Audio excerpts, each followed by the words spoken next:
Morning, everybody. Welcome, welcome. All right, oh, I completely forgot to turn on my tracking. One moment. God damn, I knew I forgot something. Hold on, hold on, hold on. 1 second. 1 second. God damn it.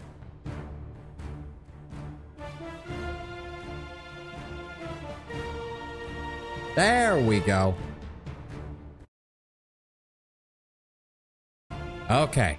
My apologies on that.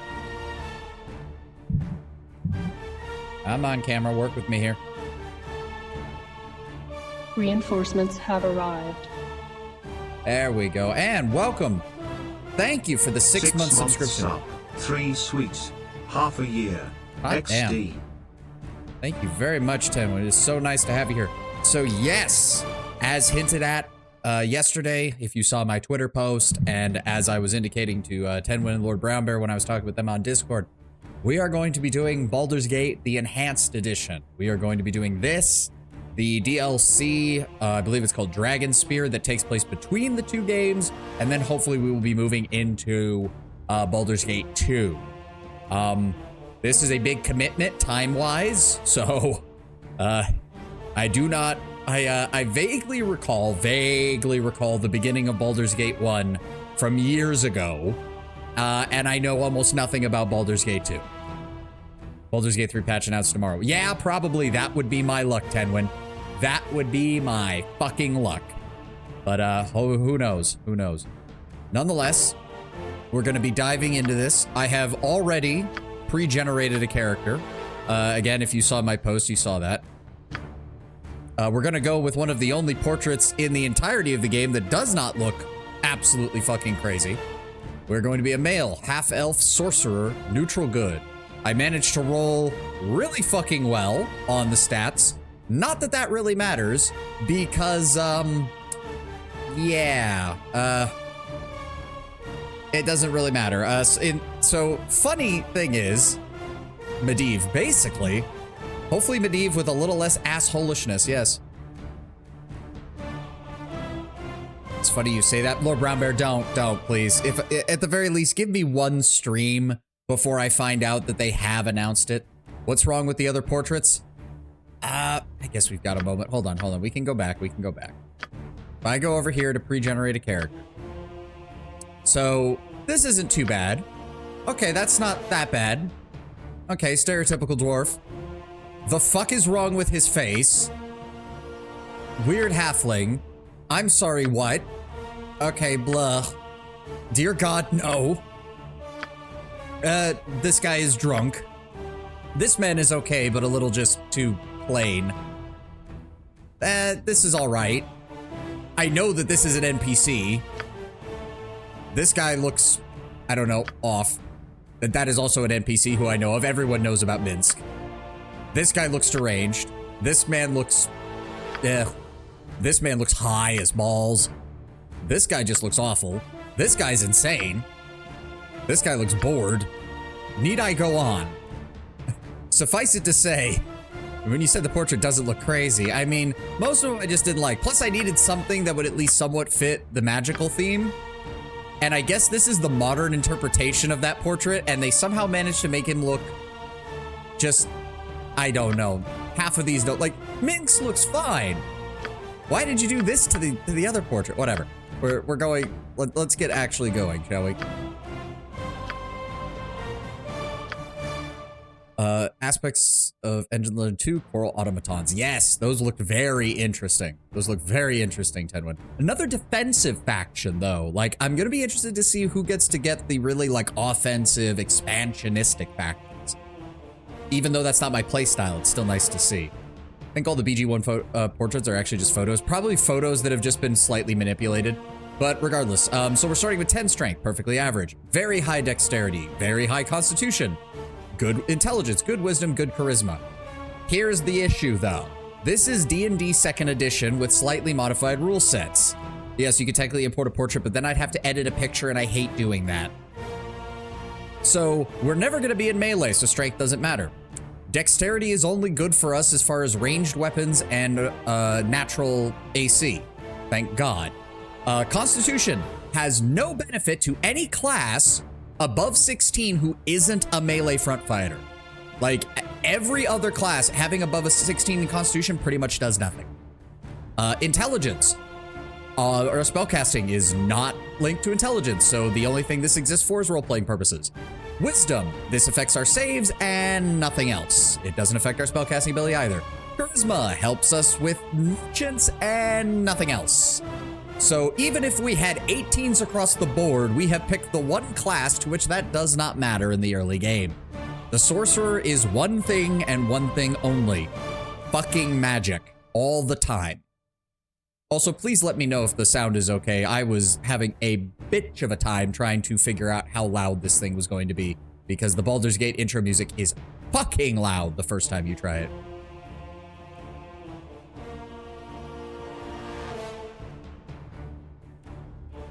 Sorcerer is one thing and one thing only, a Nepo kid.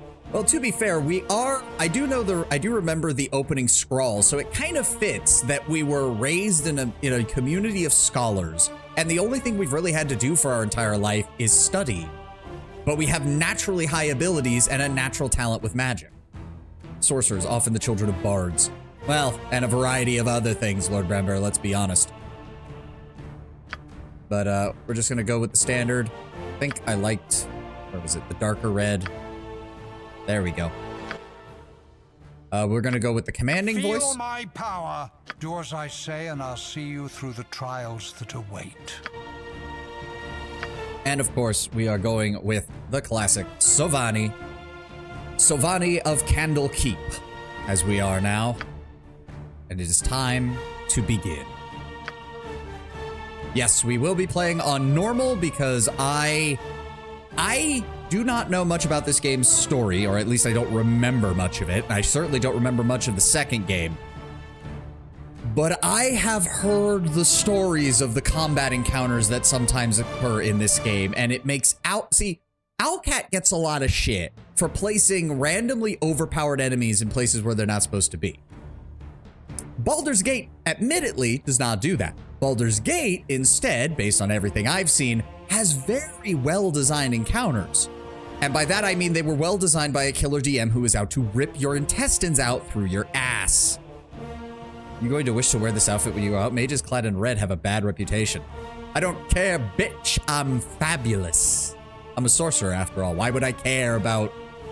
I'm a sorcerer. Just because I have a 16 in intelligence doesn't mean I know how to use it. But yes, we will be playing on core rules. Hit point values will be maximized because otherwise... I will not subject myself to the horror that is using only a 1d4 for the purposes of my shit. I didn't know you multi-classed in Bard. Technically, all sorcerers kind of multi-class in Bard. They have to be flamboyant. Let us begin. Also, be prepared for walls of text, people. Nestled atop the cliffs that rise from the Sword Coast, the citadel of Candlekeep houses the finest and most comprehensive collection of writings on the face of Farron. It is an imposing fortress, kept in strict isolation from the intrigues that occasionally plague the rest of the Forgotten Realms. It is secluded, highly regimented, and it is home. Within these hallowed halls of knowledge, your story begins. You have spent most of your 20 years of life within this keep's austere walls, under the tutelage of the sage Gorion. Acting as your father, he has raised you on 1,000 tales of heroes and monsters, lovers and infidels, battles and tragedies. However, one story was always left untold, that of your true heritage. You have been told that you are an orphan, but your past is largely unknown. Lately, Gorion has been growing distant from you, as if some grave matter weighs heavily on his heart. You have asked about his concerns as gently as possible, but your queries have been in vain. Your sole comfort is the knowledge that he is a wise man, and you know he will tell you when the time is right. Nonetheless, his silence is troubling, and you cannot help but feel that something is terribly wrong.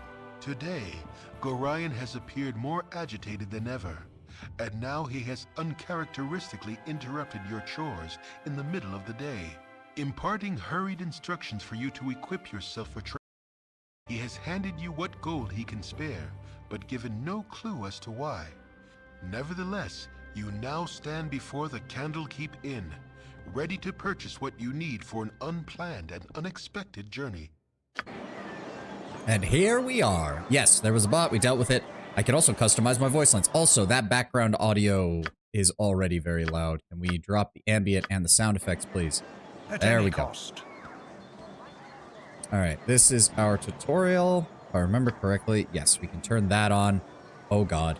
Oh, oh God, that's slow. Hold on. Can I move that faster? To play. Keyboard scroll speed. Oh, thank God. Mouse scroll speed. Both of those higher. Please, God, thank you. That's better. Okay. Hide away that which should not see the sun's light. Okay, you are just the tutorial guy, so we're just gonna keep moving. I played through the first 2 games with my own cringe voice acting for my character. I mean, that happens, but let's see. Hello there. Lydia. Hello, have you seen my copy of the history of Halrua anywhere? You know how I can't stand the constant shuffling of the arthritic feet up in the library. I thought a bit of fresh air just east of here, and I hate being so absent-minded. Please, if you find it, I do need it back. Alright. Your absent-minded Phidia has lost one of her books. Alright. What do you have to say? Teach you about the circles at everyone's place. Blue, I'm assuming, is NPC. Yep, freely initiate dialogue by selecting them. Dialogue window will appear. You'll also be prompted to reply. Green indicates they're either a party member or creature you have summoned. Okay. Red is an enemy. Yep. One of your party members is charmed. Their foot circle will also turn red. Try to avoid killing your friends under the influence of enemy spellcasters. Yellow, character out of control. Most common reason for this is fear or morale failure. Often running to a remote area of the map. When characters become enraged. Berserkers, for instance, have been known to lose control of the heat of battle.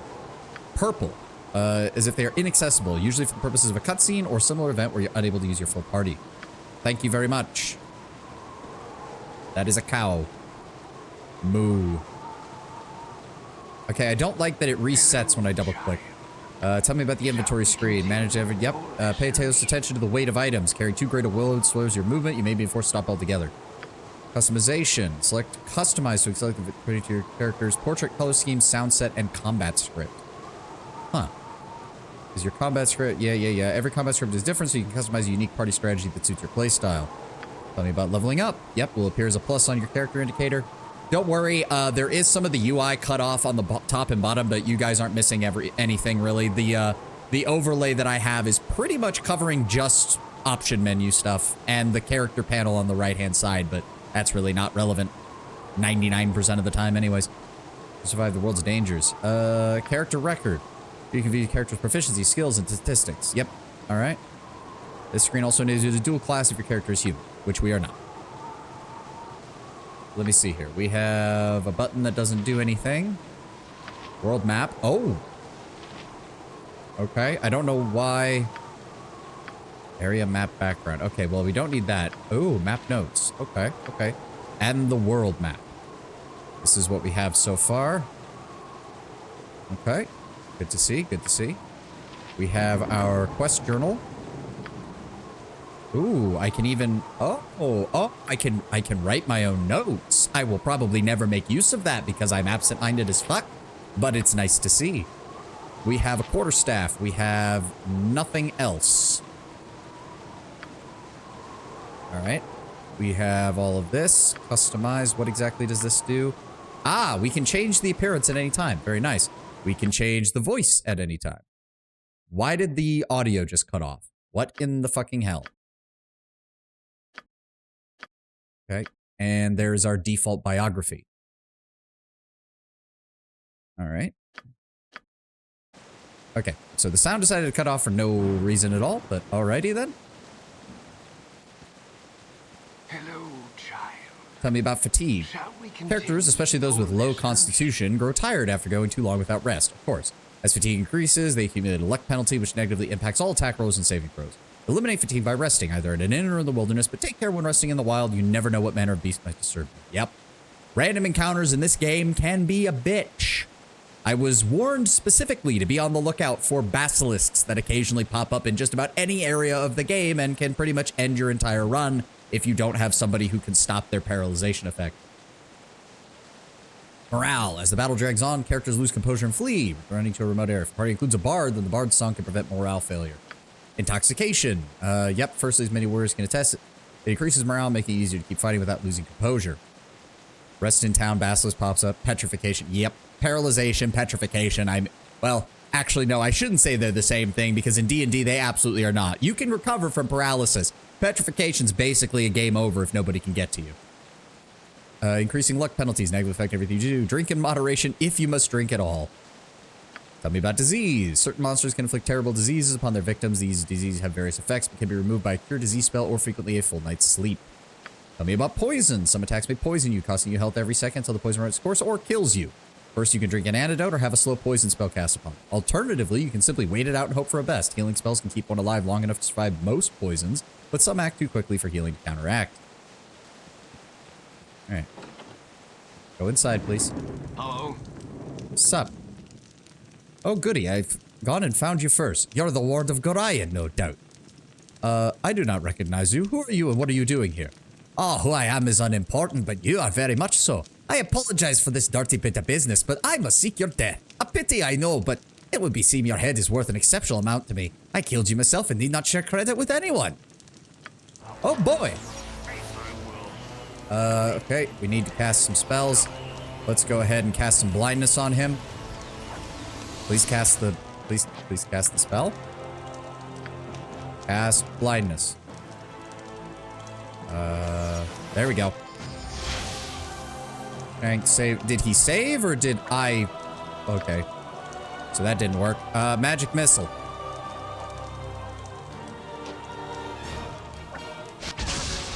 Okay, we smacked him. We're missing. We're missing. We're missing. We're missing. We're missing. Everybody's missing. Two morons flailing about at one another in hopes that something will happen. Oh, he managed to hit me.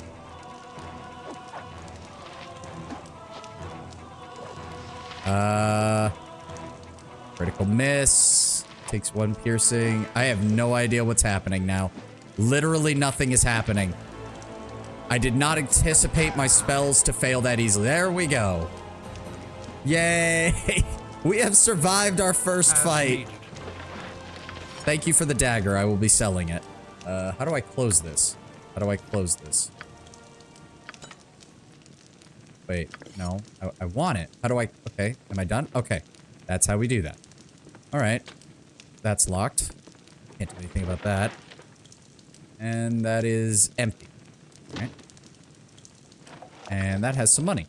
Yep. This guy could very much kill a level 1 sorcerer core. Oh, abso-fucking-lutely he could have. That's why we're not playing on core. Oh, that is... Oh, you got... Oh, okay. So that is covering the loot menu, unfortunately. Well, at least it's covering that part. That was a Warhammer. We're definitely going to be selling that. And nothing in those. So wasn't anything else? All right. Oh, Sovahni, you cut yourself on the brow. What is wrong, child? Something in your eyes tells me that something is very wrong indeed. Oh, Parda, it was horrible. There was a man in there and he smelled like a horse and he tried to kill me. It was horrible. Oh, hurry then, child. Equip yourself at the inn and go join Gorion on the steps of the library. Oh, I had a sense something like this might happen. Yes.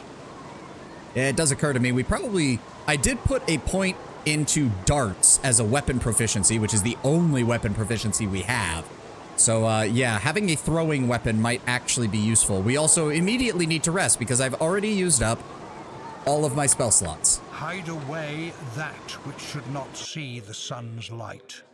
We can also check out this location. My hotel's as clean as an elven arse. Well, hello there, young one. Come to visit your old pal Winthrop, have you? Don't forget the 10,000 gold piece book entries fee, as per Candlekeep's tradition. Oh, you always were a big kidder, Winthrop. It gets funnier every time I hear it. Well, not quite so often. Just having a bit of fun with you. Them monks be walking about with poles in their nethers, but you know you can always welcome here in my sight. Gorion did well by you, boy, he did. So is there anything I could do for you? Some drinks, a room to sleep, anything to buy? We don't need any of that. The peasant thing is only a 1 in order to rest. We can also go ahead and sell this warhammer and this dagger. We do want... Where are they at? I know they're around here. So we want... Those come in sets of 10. I think.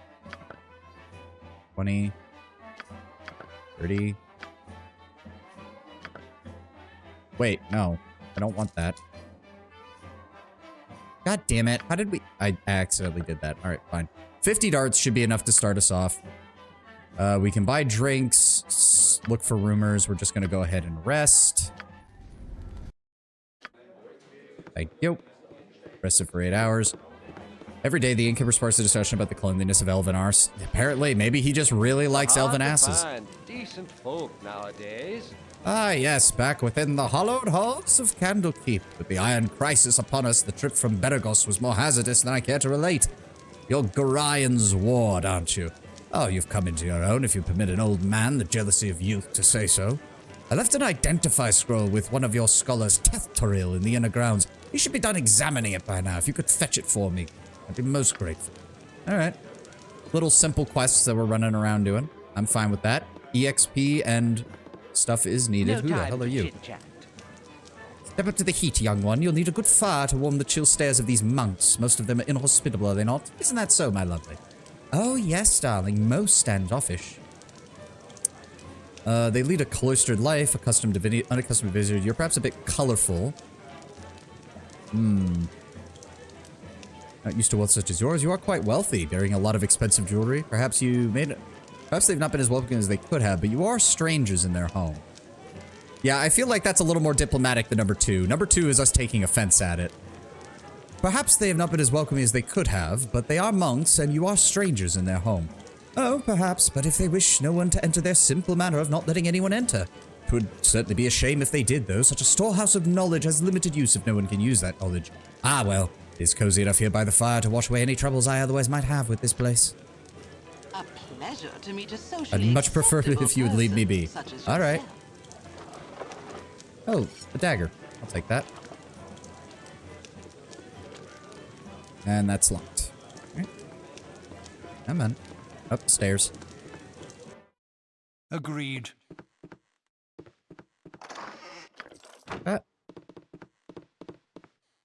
Oh, sleeping man. Can we actually... Wait.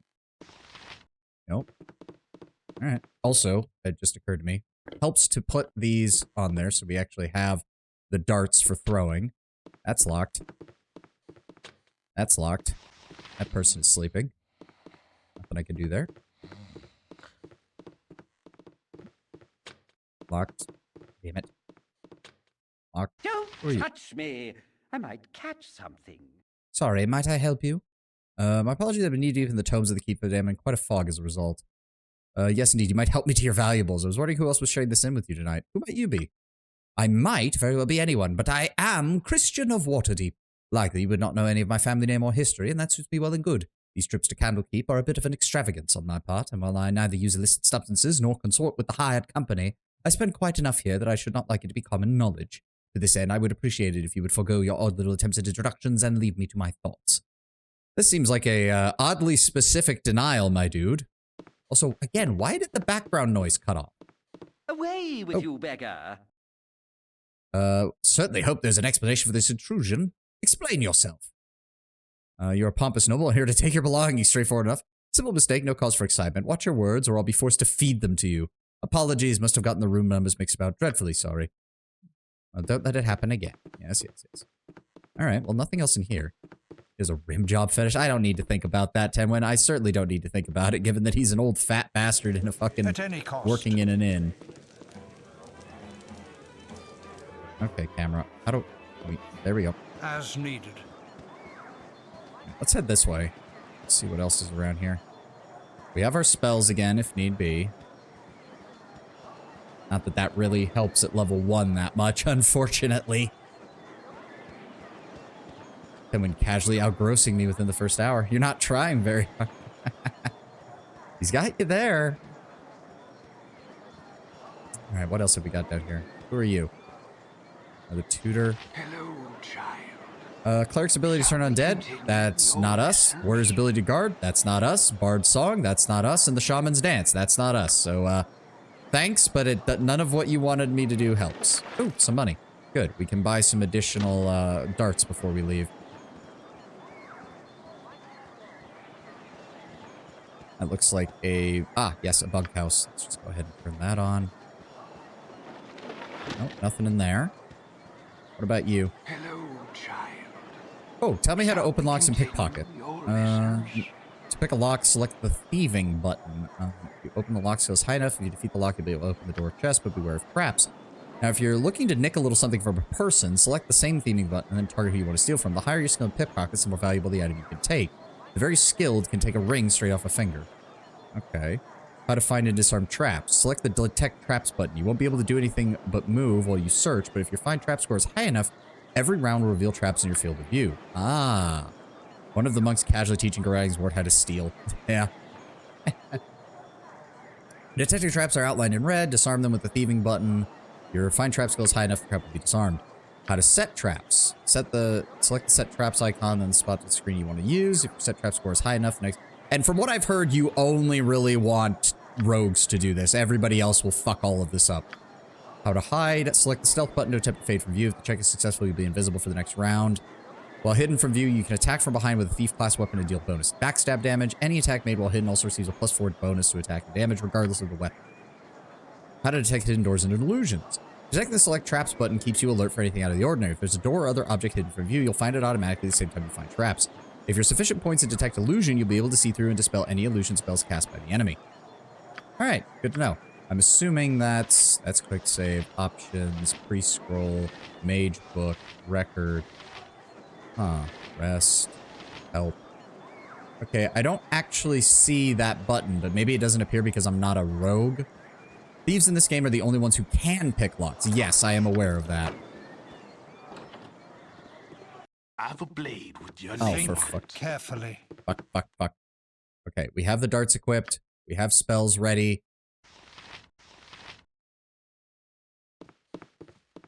I don't like this. Hey there, you're Gorian's little whelp, ain't you? Ah, you match the description. You don't look so dangerous to me. I am his child, if that's what you mean. Ah, foster child, keep it straight. He raised you as his own, but you're not of his blood, and your head ain't worth nothing if you're actually his child. No, you're the right one. I take it out of the gutter as soon as I snuff out your lights. Okay, I guess we just fucking cast this, because... There we go. Oh, there we go. We actually maximized the damage on him. We actually cut him out in one hit. Thank God. Thanks for the dagger, asshole. These thugs seem oddly well informed. Yeah, whoever was giving them information on us certainly knew what they were talking about. Hey, carefully. Warden, I've got to report a murder. I must use the one technique Orion warned me to only use in the direst of circumstances, testicular torsion. Hello, child. Shall we continue? Well, I your don't memorize research? spells because sorcerers don't do that. Tell me about the classes that can cast them spontaneously. That's sorcerers and shamans. Can cast any spell they know if they have spell slots of that level. Spell slots are pooled by level. If you run out of level 3 spells, you can still cast level 2 spells. We are so far from being able to cast either of those things. Resting restores all spell slots. Nah, not harsh enough. I must cast the most cruel of spells. Locked out of phone. How do I learn new spells? Yep, you get them by your allotment. Mages and bards learn spells by copying them. Sorcerers and shamans select one or more spells to learn at every new level. Once learned, these spells are available to cast for the rest of their career. Yes, I'm not doing this entirely blind. I have several guides on sorcerer spell selection that I have pulled up on my web browser on another monitor, just in case. Because if I fuck this up, we are boned for 2 full games. The most horde of curses unbrowns your lady. Soon to be gone, will you? Valerian asked me to teach you a bit about the finer arts of mass combat after you leave. Can I pique your interest with it, Sovahni? Yes, Gate Warden, I would appreciate it.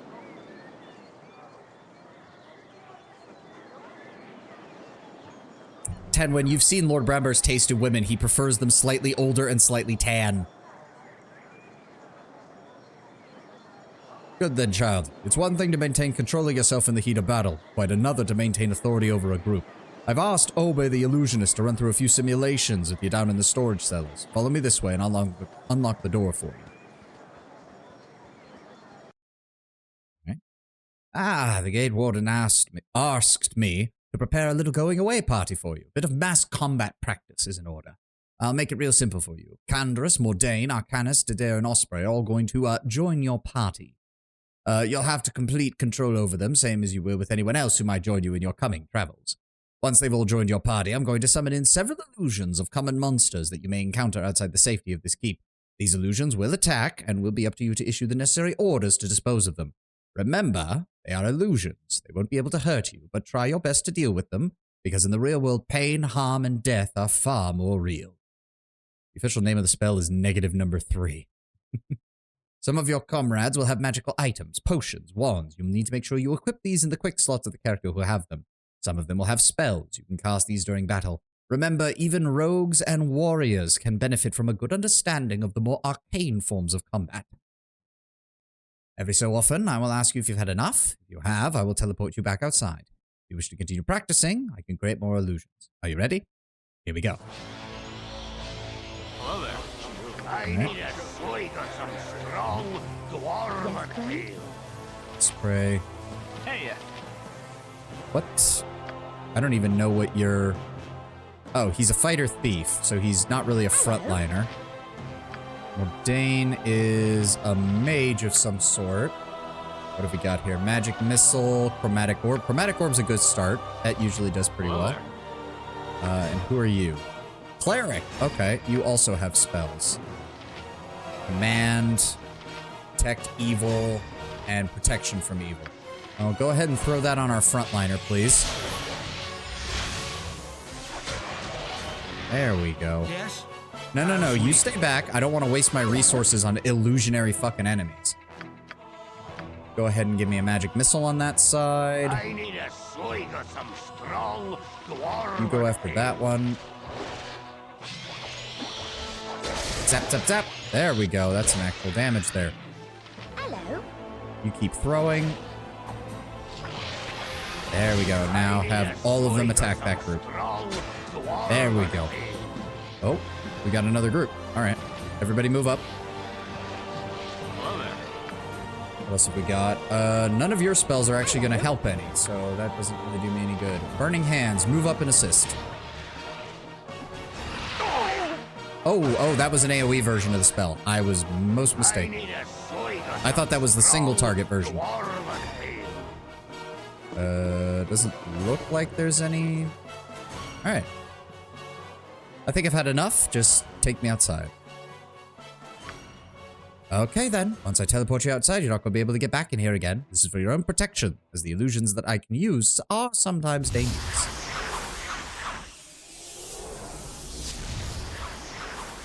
That seemed overly dramatic for some combat training, but okay. What the... I heard shouting, Sovahni. Are you all right?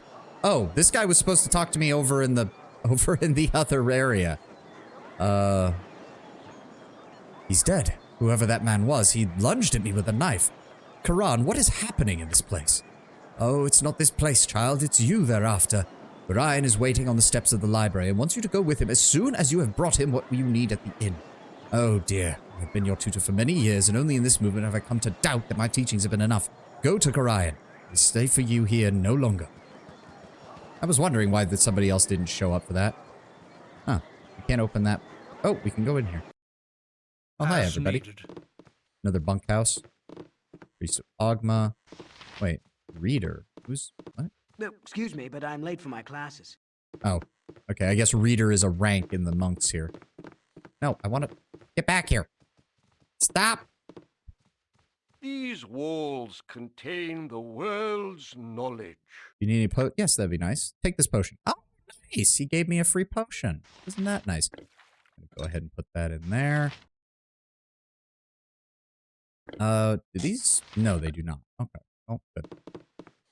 They all be talking shit about you. Oh, that's locked. Nothing there. Nothing else here. Okay, so we've got a little hospital area over here. Yes. Let's see. What else? Oh, we can... Oh, I can make my own notes. That's very... Oh, that's cool. You can just double click to zoom back in. So we... Wait, we looked in the bunkhouse. Did we look in the barrack? Or did we look in the... Did I forget to look in the bunkhouse? I think I... No, I forgot to look in the barracks. That was the room that I didn't look in. Oh dear. We walk very slowly. Oh no. I don't like that.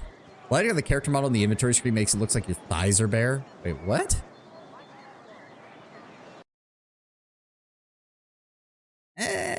Kinda. I can kinda see what you're saying. Can we talk to you?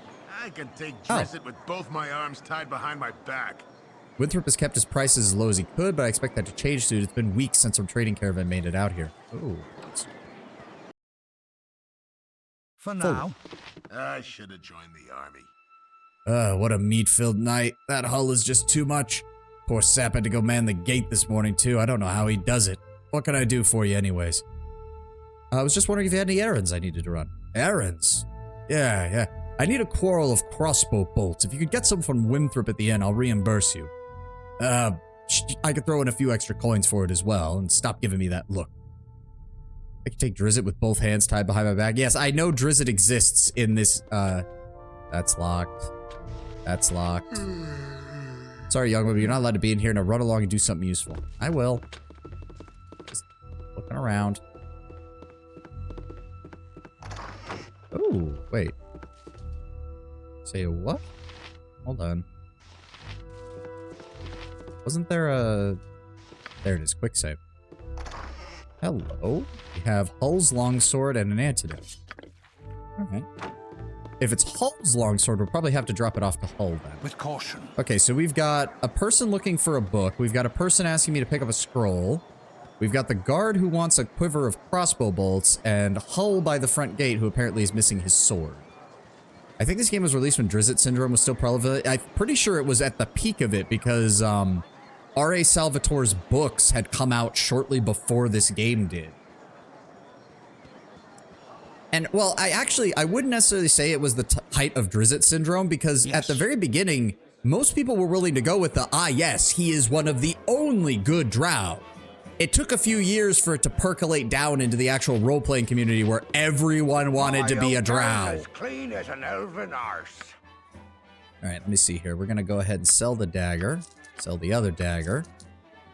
Then I need... Let's see here. Ooh, Ninjato, Katana, Wakasashi, Bullet, Bolt. There we go. Buy one of those. We can't wear any armor. Can't use a helmet. We can't really use anything else either. Go ahead and buy another thing of darts. Got the money for it. Go. Stack those on top of there. People like edgy characters, but don't want to actually be edgy. Carefully. Yeah. Well, they also, it just kind of cheapened Drizzt because it's like, yes, Drizzt was like one of the only drow in hundreds of years to turn away from Lolth. And then everyone who was playing Forgotten Realms felt the need to make a Lolth character, or to make a former Lolth. Okay, so L is quick load. That's good to know. I'm sorry. Fucking hell, game. All right, note to self. When sometimes evil characters are just difficult to play. That is also true. And welcome, Black Diamond. First time chatter, welcome, man. Hello, hello. Well, that made me feel incredibly stupid. Is there a way to unbind that? Can I remove that from the bindings, please? I don't see an option to change. I don't see assign keys. Mage spells, free spells, quick slots, miscellaneous. Okay, we are just straight up removing that. I do not need quick load on a fucking shortcut. Quick save is Q. Good to know. I do not need to accidentally quick load again. Fuck that. I've read that Drizzt being good aligned is Lolth's equivalent of a chosen one because drow like him cause more strife among the drow than just another evil one. To a certain extent, I can see that. Some people love edgy characters, but really have the heart to actually be edgy unless they... Yeah, that's another common one where people think they're being edgy and in reality they're just being a dick and a murder hobo. Which is unfortunate. I didn't pick up Hull's longsword. God damn it, I am... Alright, sell the daggers. I didn't pick up his fucking sword before I fucking left. Buy the set of darts. Buy the set of... Where are they? Crossbow bolts. There we go. Let's head back down there. Of course, by 5th edition, they fully embraced Drow being watered down to just another race. Yeah. Which is a shame.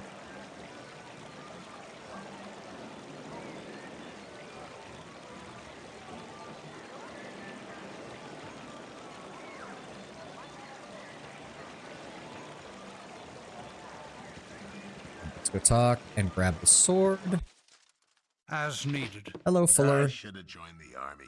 Here you are, you little money grubber. Put a few gold pieces in your purse. I wish I could oh. Okay, you can expand it. I am an idiot.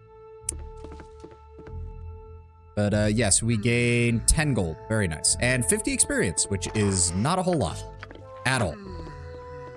I mean, I get the whole idea of sapient people would be able to choose to be good or evil at the same time. It does ignore cultural details as well as potential biological or psychological differences. Yes, there's definitely that. I also do point out that while I do understand the need to not make a sapient species entirely evil, D&D has always had a way around that, most famously being early editions of the pure-blooded orcs and the gnolls, because they were quite literally handcrafted by evil gods to be evil. Like, again, does that mean that all of them absolutely have to be evil? No, but it should mean that the vast majority are. Because that's literally the way they were designed. I know people could say, oh, biological determinism. Yes, in a setting like D&D, that is not only possible, it happens. With very, very rare exceptions.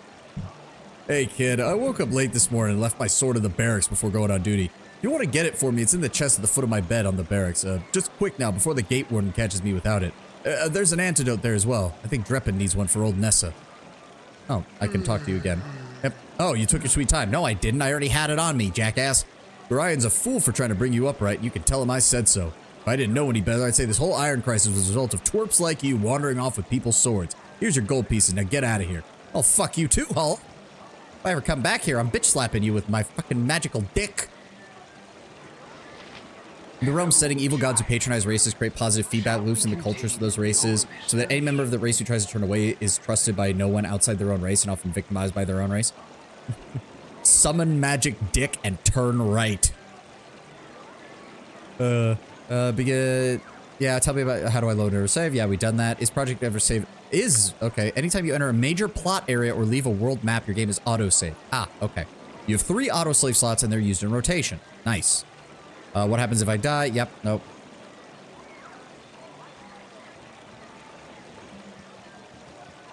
I don't remember what else we were looking for. Gondala? Who the hell are you? Hey, I saw you up early this day. Your father, Gorion, asked me to a strange favor. Seems he wants you to learn some fighting and asked me to be the teacher, so I hope you brought your staff with you. Cast spell sequencer for more dicks. I mean, there are a lot of tentacle spells in many a D&D system. I personally think that, once again, the Endless Universe does a quite good job with the different races and their motivations. Sorry, I will never stop praising. No, I agree. That's largely because Endless does a very good job of writing their races so that their motivations are believable. And they solve the whole, are races intrinsically good or evil, whatever, by having the Academy, with many outliers from the various civilizations often ending up as heroes at the Academy. For that exact reason, they tended not to fit in.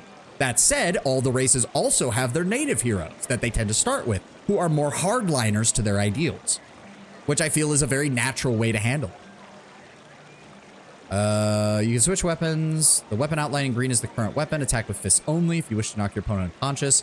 You don't have to worry about that with me, so use your staff. If you have magical abilities, try casting a spell. Left click on one of the spells that come up and cast on whichever target you want.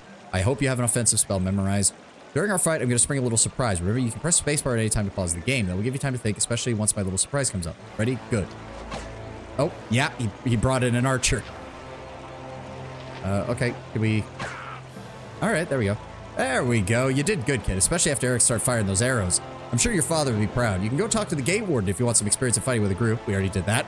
You can fight him just south of here. Out here, it can be pretty important to know how to fight with your allies by your side. Oh god, sudden fireball. Yeah. is this? Hello, child. Why do people make donations to temples? That's for reputation. Yep, are often of below. Oh, and you can use it to get rumors. Especially large donations are typically recognized by the temple staff. They may speak of your good deeds to anyone visiting. Why don't temples offer healing services for free? Adventurers sometimes forget that spells are not easy to cast. Every raising of the dead costs valuable resources.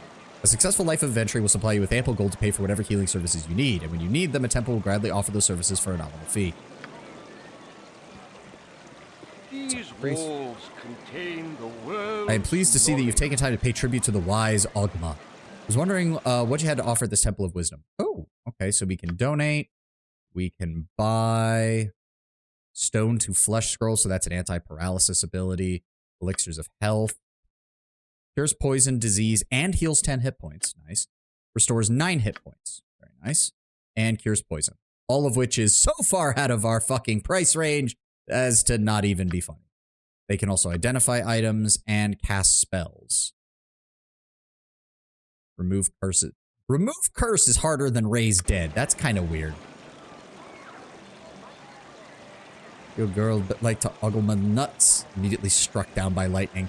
I think Ogma's the god of wisdom and like learning, so he'd probably just drop a giant book on your head. What do you need? Fidia left one of her books in here again. It's in the hay beside the cow. If you could run it over to her and then come back, I got plans for you. Oh, okay. You must be the guy who wants the antidote, if I'm pretty sure. Hey, history of Halrua. Halrua was settled centuries ago by wizards fleeing the Faerun in what was to become the Anorak coast. The first wizards came in unique flying ships invented by the Netherese, found a beautiful and rich country settled only by shepherds and large herds of aurochs and wild roth. It was here that the wizards decided to make a stand should the Perim follow. The Perim never did, but how... Oh, God, that scrolled way too much. But Halra has had to defend itself from attacks by its neighbors since then. Over the centuries, the Dambrath has attacked and raided Halra's ports and borders multiple times. Once, led by a magic-resistant barbarian, the Dumbrai occupied all of the country country south of Lake Halra. They were defeated in battle by the great archmage McContil, who slew their barbarian leader.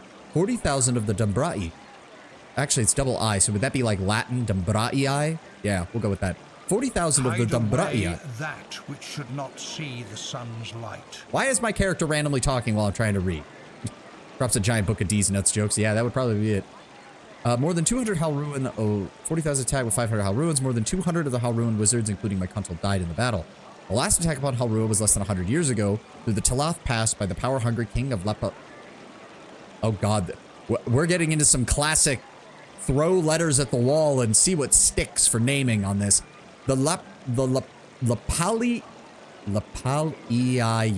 The Lapaliaya. He had allied with bandits from the west, though this time the Halruans were able to field a larger force, including fighting men as well as wizards in their skyships. The attackers were routed. The Halrua also suffered a civil war roughly 5 centuries ago when a number of mages advocated beginning new experiments in magic, ones which even the Netherese didn't approve of. The renegades were driven from the region but went on to found the land of Thay, or so it is said in Halrua. Since then, Halrua has been at peace. They have had no declared wars, though it still suffers raids from the Dumbrai, pirates, bandits of the way, savages from the Mai jungles, and other pirate, raider, or hungry wizards who think the magic and wealth that grows on trees in Halrua. This constant raiding has made the Halruans very defensive, warlike, and traditional. The people will say that since wizards have always led them, wizards always will. Interesting. Oh, we didn't actually pick up the book. There we go. So we went in there. The lady was back over this way. Where you at? Where are you at? There she is.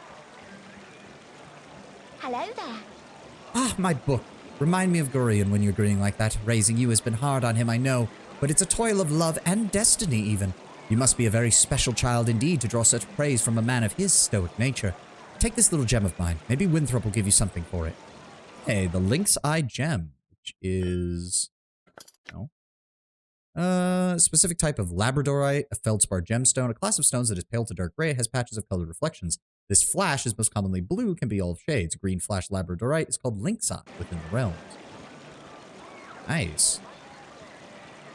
We'll sell that in a second before we just got to finish up everything over here after all. It does occur to me. Ah, 1d3, speed factor 2. Yep. Dart is a small, easily concealable missile weapon that is thrown rather than fired. Okay. And then the quarterstaff is 1d6. And of course, we have a 10 in strength, so we're not getting any bonuses to damage. But that's what do you need? Understandable.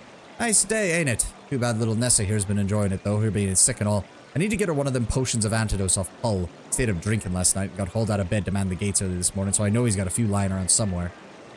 Yeah, we've already got one. Oh, you're a wonder. Stick with me and we'll go far, kid. Oh, well, stick with me and we'd probably never leave the walls of Candlekeep, would we? Ah, good thing you ain't wearing none of that metal armor, though. I hear the bandits out there would kill you soon as look at you to get it off your back. I just hope this whole iron crisis business is wrapped up soon. Alright, there's another 50 points. How are we doing? Where's my character sheet? 240 out of 250. Or 2,500. My god. My brain misread that entirely. Let me see. Someone wishes me... Okay. Nice to see that someone wishes me dead. Gorion is right to think we're no longer safe here. I have no idea why someone would want to cause us harm. The attempt on my life may have been laughable, but I fear there will be more threats to come.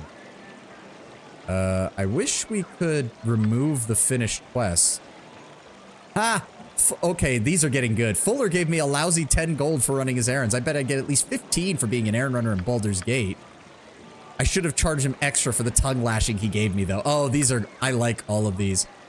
Poor absent-minded Phidia gave me a gem for returning a lost book, Candlekeep. It seems to continues to defy all laws of economics. The more books it holds, the more valuable they become to those who read them. The greater the supply, the greater the demand. All this thinking's making my head hurt. Time to pawn this gem and get something useful for it. I just hope it's what he thinks it is and not a potion of fire breath or something. So yes, we just need to find Tentaril in the inner grounds. Yes, which we can do next. Isn't one gold coin a significant sum, or I think it's... No, in the tabletop, yes. Because they break down the costs in D&D between copper coins, silver coins, gold coins, platinum, and electrum. Electrum sometimes ends up being less valuable than platinum and sometimes more. Hey, M.O.N. I'm surprised that stuffy old Gorion let you away from your studies and chores, that old fiddle-faddle. I snuck off too. Old Puffguts Winthrop was looking for me. I got all day to do his chores. You have time for a story? Oh, no. I can tell you don't. What have you been up to? You're correct. Most video games don't bother with smaller denominations of coin. Yeah. And also, let's be very honest, Lord Brown Bear. In most D&D campaigns, most players don't pay attention to the smaller denominations of coins past level 4 or 5. Like, let's be very honest. Bronze and silver coins exist for when you're dealing with very low purchasing power campaigns or like survival campaigns where you're having to like purchase supplies and very carefully manage things. Because most adventurers are rolling in gold coins by 5th level. See, I don't like 2 because we're supposed to be the same age as her, if I recall correctly. Yeah, number 1 doesn't work either. Why are we referring to her as a kid? She's like our childhood friend, and I know for a fact she's a companion in this game.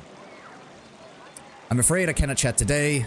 My friend, I'm not calling her little one. We're just gonna call her our friend. I can't chat today, Emma. Foster father wishes me to prepare for a journey, but will not say to where.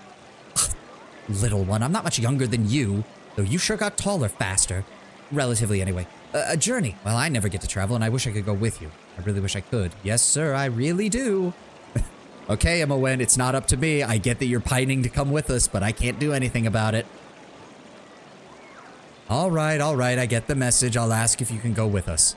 Oh, don't be silly. Gorion wouldn't even let you finish that sentence. Especially after what that letter of his said, or did I say that? No, of course I didn't. Never saw a letter. Nope.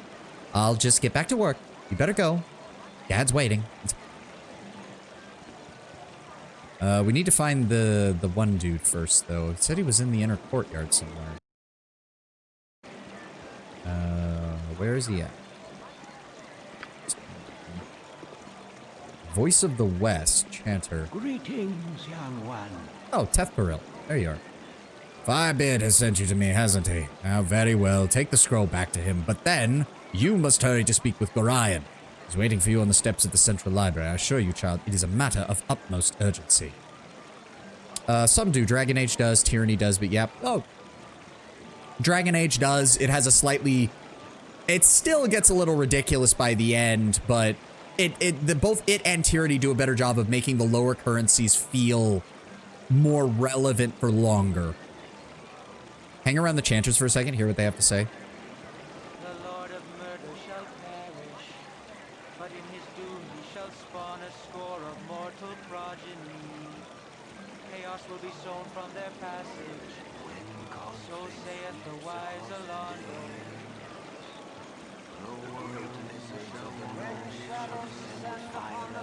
I can't keep track of all this. They're all talking at the same time. Shadow descends upon the land. Our divine lord will walk alongside us as equals. So saith the great Alondo. When conflict sweeps across the dales, the great lizards of the north shall descend with fire and fury. So saith the great Alondo. Wait, why is only 3 of them talking? Oh, there's the last one. Such a pestilence will follow in his wake, that all that know of his passing shall be struck down by plague, so saith the wise Alondo. In the year of Tourette's, a great host will come from the east like a plague of locusts, so saith the wise Alondo. I mean, I'm pretty sure this is just giving us implications for all of, like, the end game bosses of this game. Like, oh, you're another tutor. What do you say? Oh, yes, I forgot. This is 2nd edition D&D. Yes, Thaco, 2-hit armor class 0 is the number number your attack roll must meet or exceed to successfully hit a creature with an armor class of 0. The lower your Thaco, the more likely you are to hit that creature. Right. The guy mentioning the Dales, I think, is referring to another game. Yeah, I think that's Icewind Dale is what comes up with that one, but still. Your armor class is added to the attack roll of any creature attacking you, so a low or even negative armor class makes you more difficult to hit. They'll be about saving throws. They provide the target number you must meet or beat to avoid the worst outcome. As with Thaco, a lower score is best. Yep. So if I remember... Yep. If I remember correctly... Yeah, they round out all of these saving throws on their own. We have a 18 to hit armor class 0 because we are fucking piss poor on that. We do get, I think, a +2 or a +3 due to having high dexterity when we use a throwing weapon. A lot of prophecies are like existing things they're referring to. Yeah, I mean, he sounds like he was some kind of prophet or oracle or something. Reputation is average. Nothing else there. Perfect timing. You know the drill, guys. I'll be back in a few minutes. Get a drink, get a snack. Go to the restroom. I'm going to stretch a little bit. Oh, fuck. My neck has been killing me since yesterday, and I do not know why. I think I slept on it wrong. Oh, isn't that nice? Next level in 2,260 experience. Yeah, thanks, game. God damn. May only become proficient in 1 weapon class. Cannot place any slots in fighting style. May cast arcane spells. May not scribe spells. Instead, sorcerers learn a smaller number of spells at each level, which they can then cast daily without memorization. Yep. To hit is a 0. Damage natively is 0. Open doors is a 10. Weight allowance is 70. Armor class is -4, thanks to dexterity. Thanks, game. Missile adjustment +2, which is nice due to dexterity. And reaction adjustment +2. Hit points per level +2. And reaction +4. That was part of the reason I really wanted to get dexterity high, because that is going to be the only defensive measure we have for a while until we get access to more 2nd and 3rd level spells. 1st level spells have almost no defense. Like, there is shield and armor, but we only get like 5 1st level spells, and those lose value very fast. You have to be very careful with the spells you select. All right, I'm going to be right back. We still got a minute and a half to go.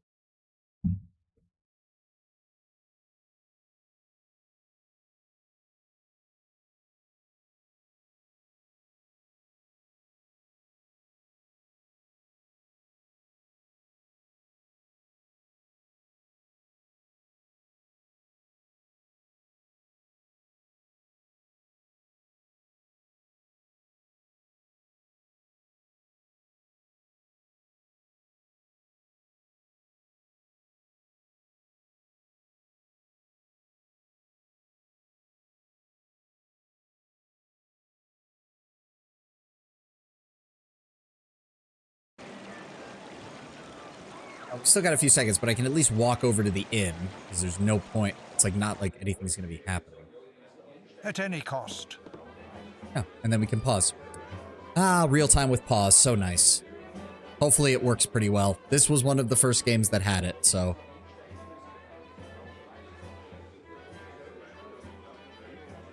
Come on, ad. Finish up. Come on, Twitch. Nobody likes being cucked by the ads. Let's keep it moving. I'd have to adjust where I put my tracking phone because it's blocking the very bottom of part of the UI, and that is making things slightly aggravating. Oh, there we go. Ads over. Firebeard. It's hard to find decent folk nowadays. Ah, glad to see the age has not hardened your heart towards an old man. I'll take all of your identity scrolls. A great use for these scrolls. Here, allow me to cast a little spell on you. It will protect you from any evil you might encounter tonight. Oh, that would have been nice to have when we were fighting the guys before. Yep, protection from evil. Does that actually show up anywhere on our fucking... I don't think it does. Oh, there we go. It's not going to give us a description. Of course not. Oh, most powerful vanquish, Shank. Oh, wow, Shank was the strongest of those guys trying to kill us. No wonder we were having such a problem. Favorite spell, blindness, quarterstaff, total experience value in party, percentage of total kills in party, value of kills, number of kills. Oh, it actually keeps track of our kills. Oh, this is going to be interesting by the end of the game.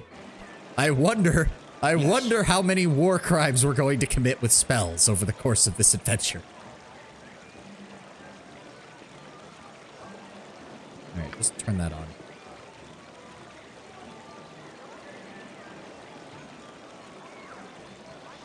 Quick save, help. I don't see any other buttons down here. Okay. Alright, so I don't think we have anything else. Finish, finish, finish. Yep, all we gotta do is go talk to Galarian. I am very proud of you, as I am sure. Oh, go to Galarian and listen well, for without knowledge, life is a mere shadow of death. Okay, Imoen, do you have anything else to talk about? You're a queer fellow. Oh.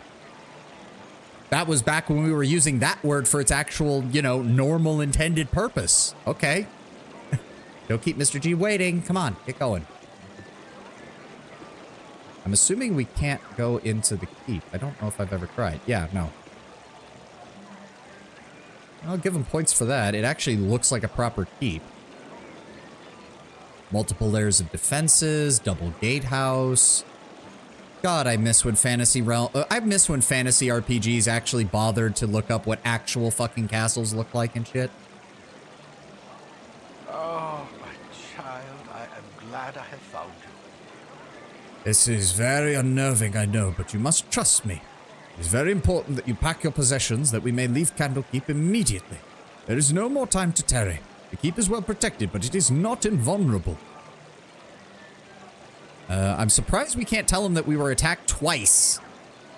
What should I bring with me on this journey? If you give me some clues to what I will need.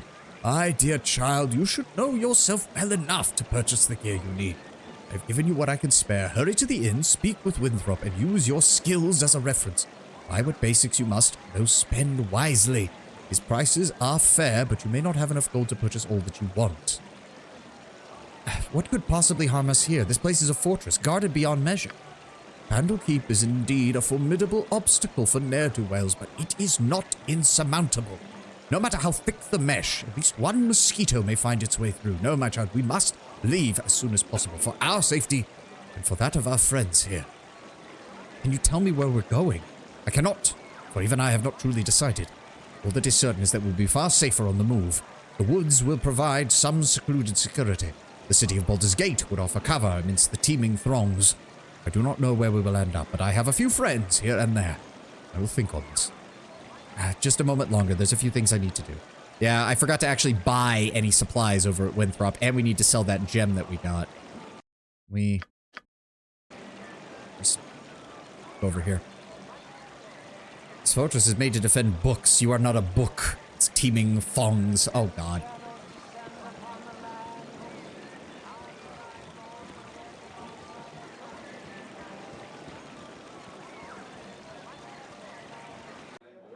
With caution. Come on, Winthrop. I got some... My hotel's as clean as an elven arse. Let me see here. Sell the Lynxeye gem. That gets us 7. We've got some backup darts. What else does he have? Hold on. Helmet, which I'm pretty sure... Oh! Wait. Bard, mage, monk, thief, conside, not... Oh! We can use a helmet? Oh, protects against critical hits. Maybe we'll... I almost feel like the game's lying about that because I'm pretty sure... Okay, yeah, see, it doesn't even mention that on there. So we'd wear it and it would turn off our abilities to use magic. So that's not going to work. Sorcerers are a mage kit. Yeah, so that's not going to work. We have our darts. We have a quarterstaff as a backup weapon for melee, which is fine. We'll just go ahead and grab a couple more of these. There we go. That'll get us a nice, solid amount. There we go. Nothing else in here is usable in, like, God, we can't even get... Why the fuck is a short bow so much more expensive than a goddamn halberd? God damn. Okay. Well, that's all we can really do. We have a backup potion of healing. We have some additional money. We've done all the quests. It's time to leave Candleheart. Welcome to the barricade, motherfucker. Oh, throws darts for... Oh, I see, I see. Took me a second. I was like, barricade? What does that have to do with it? Ah, okay. So we max out at 80. That's good to know. We can max out a stack of darts at 80.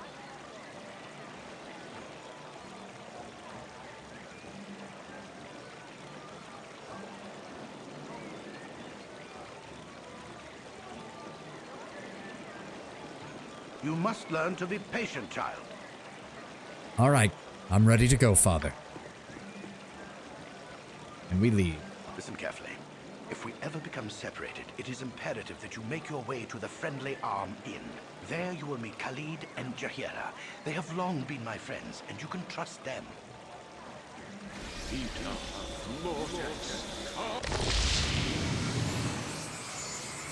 Let's hurry, child. The night can only get worse, so we must find shelter soon. Don't worry. I'll explain everything as soon as there is time. Wait, there is something wrong. We are in an ambush. Prepare yourselves.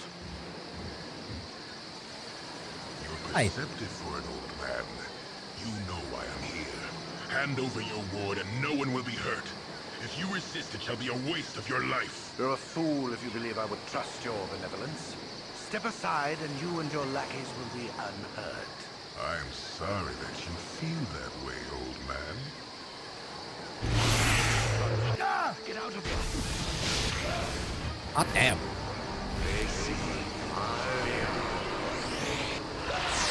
Oh, that guy exploded. Say what you will about Gorion, he knows his shit. Froze that one, blew them up. Oh no, the mage is still alive. Oh, nope, she's gone.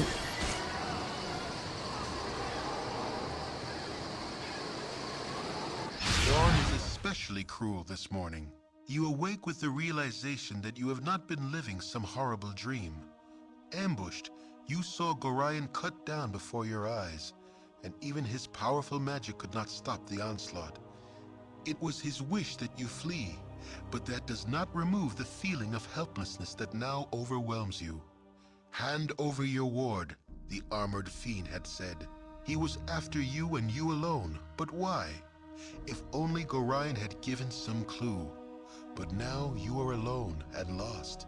Candlekeep is near, but you will find no quarter there.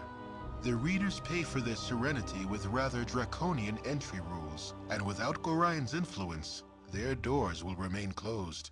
You will not last long on your own with your meager equipment. Perhaps you can get some help from the friends Gorion mentioned, the ones at the Friendly Arm. Hey, it's me, Emmoen. Not that we have much of an attachment to him. I mean, it's about your classic mentor figure style attachment for an RPG. Let's be very honest, they didn't exactly have much time to set him up. I imagine a modern remake might have a longer intro sequence, but... Oh. No, wait. Okay, that's just the general... That's just the journal entry. Sorry I followed you, but I never got out of Candlekeep, and those mucks are such a bore. Never any decent coin in their pocket either. I saw what happened with Gorion, and I'm sorry. I kind of figured something bad might happen out here, but... Oh, wow. I don't want you looking over my shoulder as I travel. Take your nosy little self back to the keep. No. How could you have known? Gorion did not even tell me. I might have read a letter on his desk the other day. Can't remember exactly what it said, but he might still have... I mean, it might be on his body. Anyway, I'm not just gonna let you wander around out here all alone. Never let a friend down, no sir. Stick with you until the end, I say. Hey, party has gained 2 gold. Whoop the fucking do. Agreed.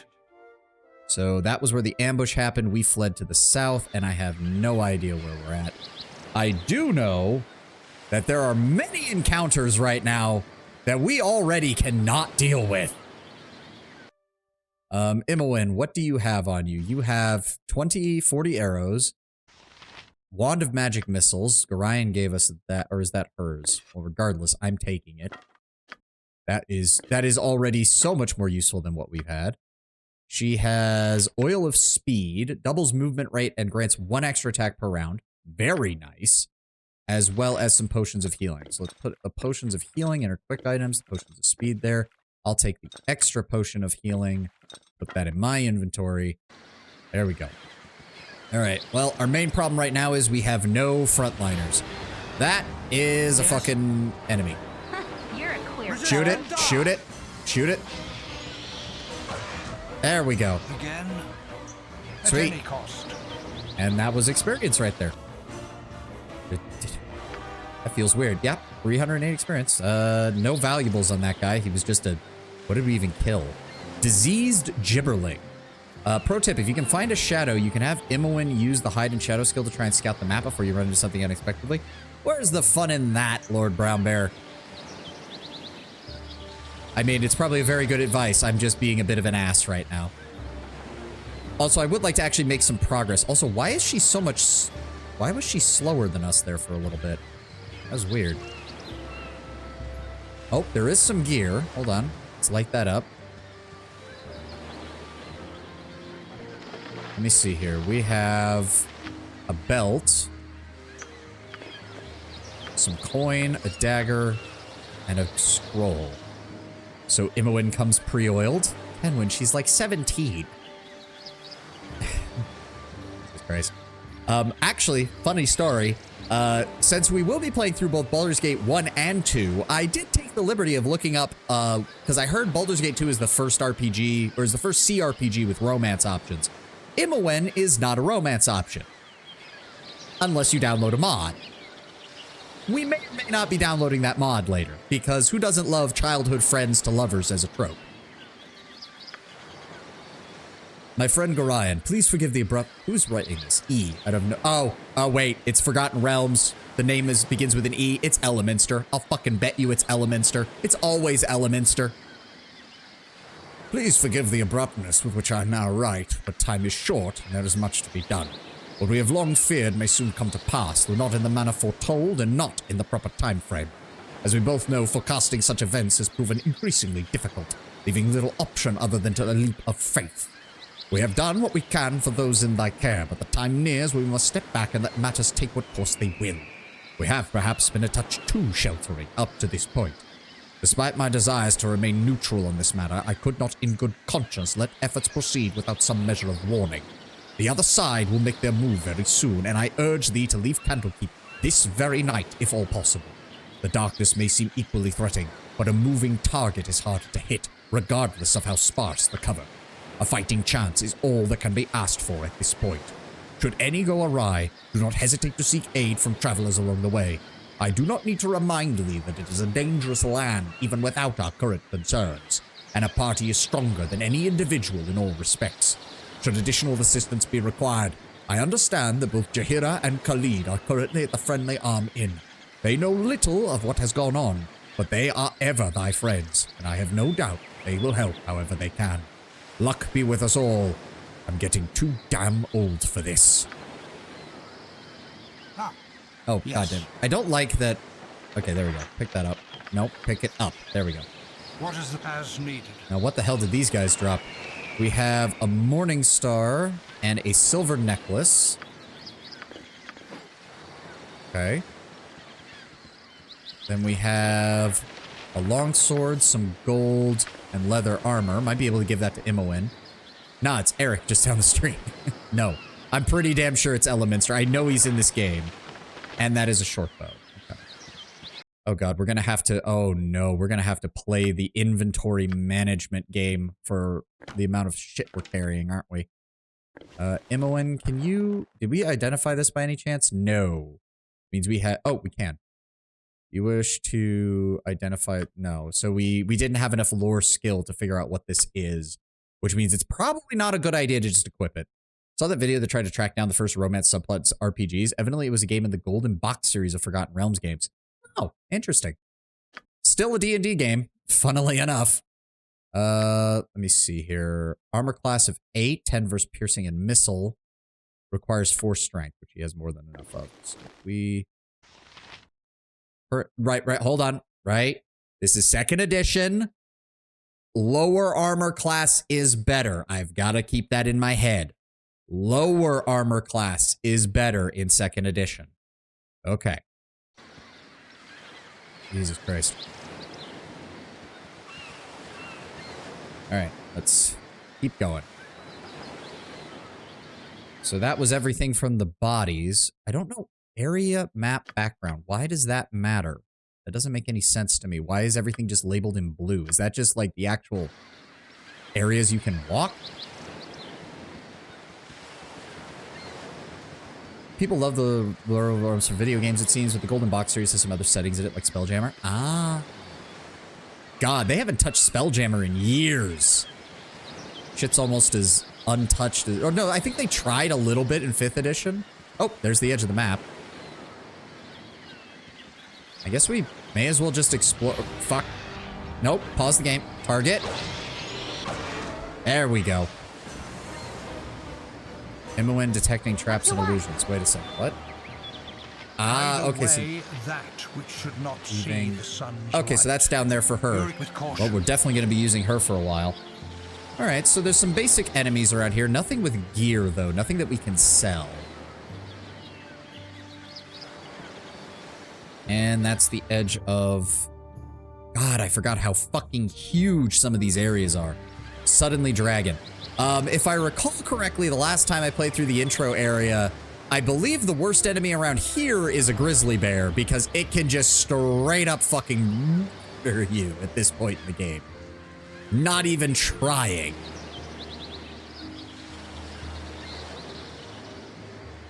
Seeing the stats for the GIF, for the GIF was a race of humanoid hippo people. Oh, okay. Have a feature that lets them ignore the loading property of firearms. Oh, shit. Fuck, that's a wolf. Oh, okay. Imoen, can we shoot it, please? And she's dead. Well.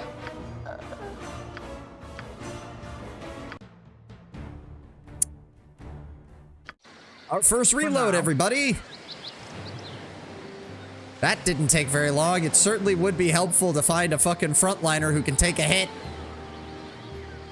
All right, if we encounter the wolf again, we're gonna have to use a spell probably. Quick save is your friend. Yes, that's why I unbound the quick load button, Lord Brown Bear. I did not unbind the quick save, but that is still bound to Q, and I have already pressed it multiple times. Okay, so there's a... Why is there a person standing next to where the fucking... Clear, fellow. Can we... Oh, hide in shadows failed. Okay, let me try this. How do we... Hide in shadows failed. Okay, so she just can't do it yet at all. Now. Okay. I don't know who Binkos is, but he's a jackass for standing next to this wolf. This is a dice roll. You can just keep trying. Yeah. Where is it? Where did it go? All right. Again. Where's my spells? Why do I not have spells? I didn't use all of my spells. What the fuck? Did the game... Oh, I'm out of spells. Well, we're probably gonna have to reload again then. My blade will cut you down to size. Shoot. Imoen, shoot. Imoen, shoot. Is not. Or you could just stand there and do nothing, Imoen. Thanks for that. Help. Okay, yes. So we just need to get to the inn then because we need someplace to rest. I know you can recruit like another set of people around here. Alright, quick save over on this side. Let's keep moving. There they are. Although we will not be keeping them in the party for very long. Because if I recall correctly, these two are fucking crazy. Montalon, you oh are god. so aggravating. She's disturbing to my demeanor. A child wandering the wilderness. Surely you must be none too bright to be traveling these roads. And you look a bit scuffed too. Fine pair of troubles all your own. Indeed, I can offer you healing potions if you wish, as a token of goodwill. The Russian madman, yeah. Look at this face. Look at this face.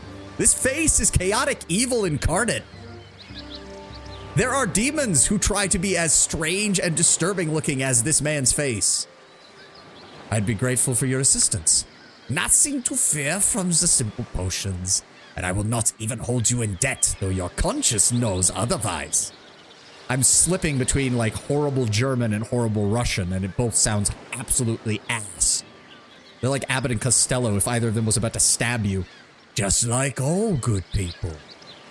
Perhaps as repayment, you would go with us to Nashkel, troubled area, and we are meant to investigate. Some disturbing rumors surrounding the local mines. Some acquaintances are very concerned about the iron shortage. Specifically, where to lay blame in such a matter. You would be useful, though. I'll not hold you to it. We are to meet the mayor of the town, a man named Baron Gustkill, I believe. Your conscience be your guide. I would join you, but I must meet someone first. Perhaps you will go with me? Oh, we have precious little time, but it is best to travel accompanied. I will go with you. You owe us for our time, though. Alright, well thanks for your stuff, guys. What are you carrying? Oh my god, he literally only has 4 HP. Jesus fucking Christ. Well, I'm gonna go ahead and take your scrolls. I'm just gonna tell you that right now. It's telling that they seem to understand a conscience as a conscience as a sort of authority figure. If I recall correctly, first of all, necromancer and a fighter thief. That should tell you a lot. Secondly, if I recall, let me see here. Chaotic evil, neutral evil. Next level in... Huh. Wait, what? That doesn't make sense. That's not correct. Experience 24, experience 2000. That's not right at all. Oh my god, she takes literally half the amount of fucking experience that we do to level up. God damn. Multi-class? Yeah. Fighter level 1, thief level 1. Oh, I see. I see how it is. So that's tracking from that. That still doesn't explain... Okay, no, so his is correct. I'm an idiot. Yeah, charisma of 10, constitution of 10. He's actually got decent strength for a necromancer. Meanwhile, charisma 9. Boy, I can't imagine why. Wisdom 30. See, that's the thing, though. That's how you can tell they're willing to go along with this. You actually have wisdom of 13, intelligence of 12.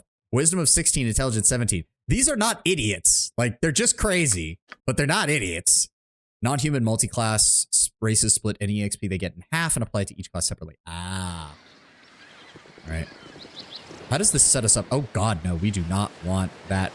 Can I customize the formation? Oh dear god, no, I did not want that. That's better, but that really does not. Oh my god, every single one of these puts me in the front. There we go, that's that. Oh god, that's... Can I... if we adjust that way... Okay, good. Montaron is in the front now, which is better than nothing, I suppose. All right, we want to get to the inn though, which means we need to get the fuck out of here. Follow the road. I'm pretty sure it's to the north. Yes, yeah. So we're here.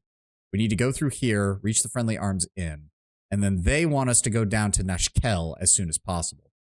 You should be able to adjust your position by dragging your portrait. Yeah, I already was figuring that out. Travel. Oh, there, wanderer. Stay thy course a moment to indulge an old man. That's fucking Elemenster. I recognize the red robes. Oh there, wanderer. Stay thy course a moment to indulge an old man. It's been nigh unto a 10 days since I've seen a soul walk this road, and I've been without decent conversation since. Traveling nowadays appears to be the domain of either the desperate or the deranged. If thou wouldst pardon my intrusion, May I inquire which pertains to thee? Not to imply anything, but how do you measure up to your own standards? Fair bit of desperate, actually. Might you know the way to the Friendly Arm Inn? I was told I might find some friend there. I am not so stupid as to listen to strangers in the middle of nowhere, no matter how infirm they might appear to be. Not to imply anything, but how do you measure up to your own standards, good sir? Pestering strangers about their mental state doesn't seem all that well adjusted to me.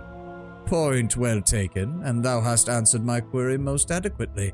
I shall think of thee as determined instead. I shall trouble thee no more, as thou art more than capable of the task at hand. North is the Friendly Arm Inn, which I am certain thou shalt find trustworthy friends waiting. I have said too much, and taken too much time from thee. Fare thee well. As needed. Okay, quick save again. I guess our best bet would probably be to follow the road. And that's a gibberling. Shoot it! Something troubling you? I don't have any arrows for you, unfortunately. So you know what? Just stay back. There we go. Agreed. Nice and simple. The Coastway, Friendly Arms Inn to the north, Baragos to the south, Lions Way west to Candle. So we need to head north. Again, following the road because I've got a bad feeling about leaving the road. Wizard wearing robe Mose. You're either Elementor or Red Wizard of Thay. The fact you have hair on your head and your face would lead me to guess the former. Pretty much. Alright, head this way, guys. I do hope the pathfinding improves as the games go on. Some of the animations are a little jerky when they're trying to walk, and I would just really appreciate it if we could get a move on. I also really wish he had a ranged weapon. Him with a dagger is a recipe for fucking disaster. Oh dear. If you don't mind, please try to keep your voices down. There'd be beasties about with better hearing than we. Seem quite at home out here. What's the most dangerous thing you've seen? Oh, the most dangerous thing I intentionally went after? Stalked an ogre mage for a few days once. Had a party of my own back then. We killed the ogre, lost the party. Honestly, not really worth the trade if you ask me. I've seen more dangerous beasties, but usually over my shoulders I'm making tracks as fast as I can.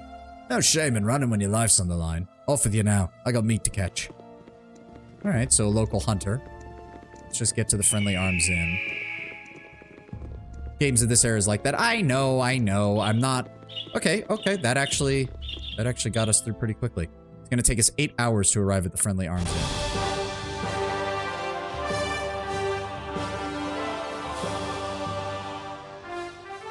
And by inn, they mean local castle, apparently. The Cloak of Shadow. Agreed. Let me see here. Zarmatar wished me to travel to Nashkel. Safe at last at the inn. My last step should be to find and introduce myself to Khalid and Jahiro, the friends of Gorion. They can give me some advice on what to do next. What's up, guys? Gonna let me in? I should have joined the army. Welcome to the Friendly Arm. I trust you know the rules of conduct. I know which rules suit me and which don't. Certainly, common sense rules the day in the Friendly Arm. Good then. Enjoy your stay. Oh, cool. Yeah, it's literally just an arm holding up a banner. I actually like that. It's a nice touch. Well, going around at night is going to be a bad idea. I can't see jack shit. With caution. What is the... Think carefully. As a half-elf, we do have some slightly better... Like, it highlights some objects. I do see that. Because as a half-elf, we do have low-light vision. There's a table under the barkeep. Can we talk to you? You said something? Damn it, my plow broke apart like it was rusted out in a single overnight. How's a man supposed to get any work done and make a living? We can't keep prices down if I have to plant everything by hand. Okay, iron in this region seems to deteriorate for no reason. Right, that's another one you have to keep an eye out. If I remember correctly, all the regular weapons in this game will just have a random chance of breaking. Until you get magical shit, you have to carry backups on you. You don't have dark vision, you have infravision. Yes. Fair enough. Still, it helps. Hello? No fighting or stealing within sight of the walls of the inn. Aggressors will be punished to the full extent of frontier law. Alright. Wife's been getting prickly on me eyes. I have no mood to speak with you. Get out of my face. Fair enough. We need more NPCs like that in video games. I understand they... Oh, who the hell are you? Hi, friend. I've not seen you here before today. What brings you to the Friendly Arm? Nothing much, just some road-worn travelers looking for a place to rest. I see. Pardon my being too forward, but you've the bearing of someone I've been looking for. Almost your height. Same style of dress. I dare say you seem to be the spitting image of them. Might you have traveled from Candlekeep by any chance?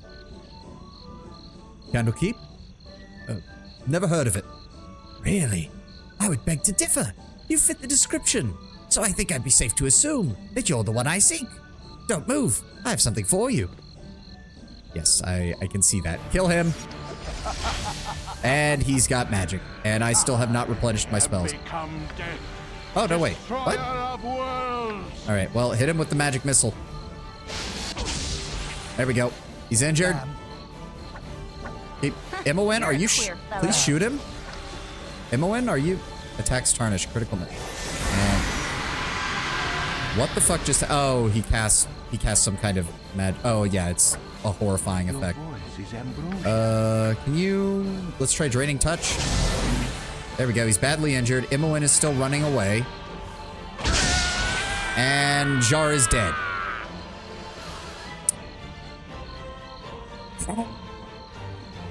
Okay. Oh, son of a bitch. That was the last autosave because I didn't quick save. Fuck. Yes. Oh, well. Agreed. Well. No, don't need to hear that. Thank you. Bro had 4 HP. It was bound to happen. I know. I was just thinking that 4 people could surely take on 1 guy. Right? Right? We're gonna be doing this a lot, aren't we? Okay, come on, guys. Keep up. That's the only part I don't... See, it's not necessarily the speed. I can understand the game is a little bit slow. I would appreciate it if my people would actually, you know, stay near one another so they don't go wandering off. All right, maybe we can draw him further down before he initiates the conversation. So that way the guards will give us a hand. Hi, friend. There he is. Okay, pull back, pull back. He's gonna come walking up to us. Roadway Travelers, Candlekeep, never heard of it. Everybody attack. Alright, just fucking nuke him. Every magic spell we've got. Why can I not cast a spell now? What the fuck? I am confused. I am confused? We were able to cast a spell last time. I have no idea what's happening. Okay, just cast your spells. I don't care. Just cast your spells. Imowen, attack. Queer fellow. There we go. The guards help. There we go. For now. Wait a sec.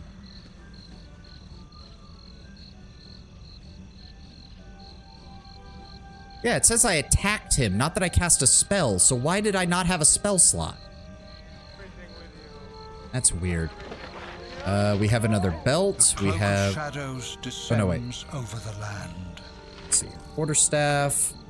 Others. We have some scrolls, armor, magic missile, burning hands. Bounty notice. Let it be known to all those of evil intent that a bounty has been placed upon the head of Sovahni, foster child of Gorion. Last seen in the area of Candlekeep, this person is to be killed in quick order. Those returning with proof of the deed shall receive no less than 200 coins of gold. As always, any that reveal these plans to the forces of law shall join the target in their fate. Yep. Alright, can we please get inside? I'm begging you. We need to be able to rest and I can get my fucking spells back, please. Alright. We have Dorn. For is now. Dorn one of those? So... Good okay, to meet hold a on. fine sod such as yourself. I can't stand the way the roads are cut off these days. My uncle in Baldur's Gate and I can get out there and see him. How come the roads are cut off? Where have you been the last few months? The roads are crawling with brigands and bandits of every scrap of iron you can get. Surely you must have fled some on your trip here, unless you came by the West Road, that is.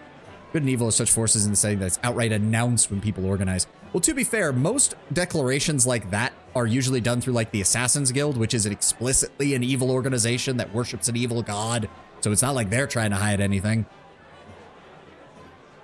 Faerun doesn't play with that whole gray and morality and stuff. No, no, no. Good and evil. Black and white.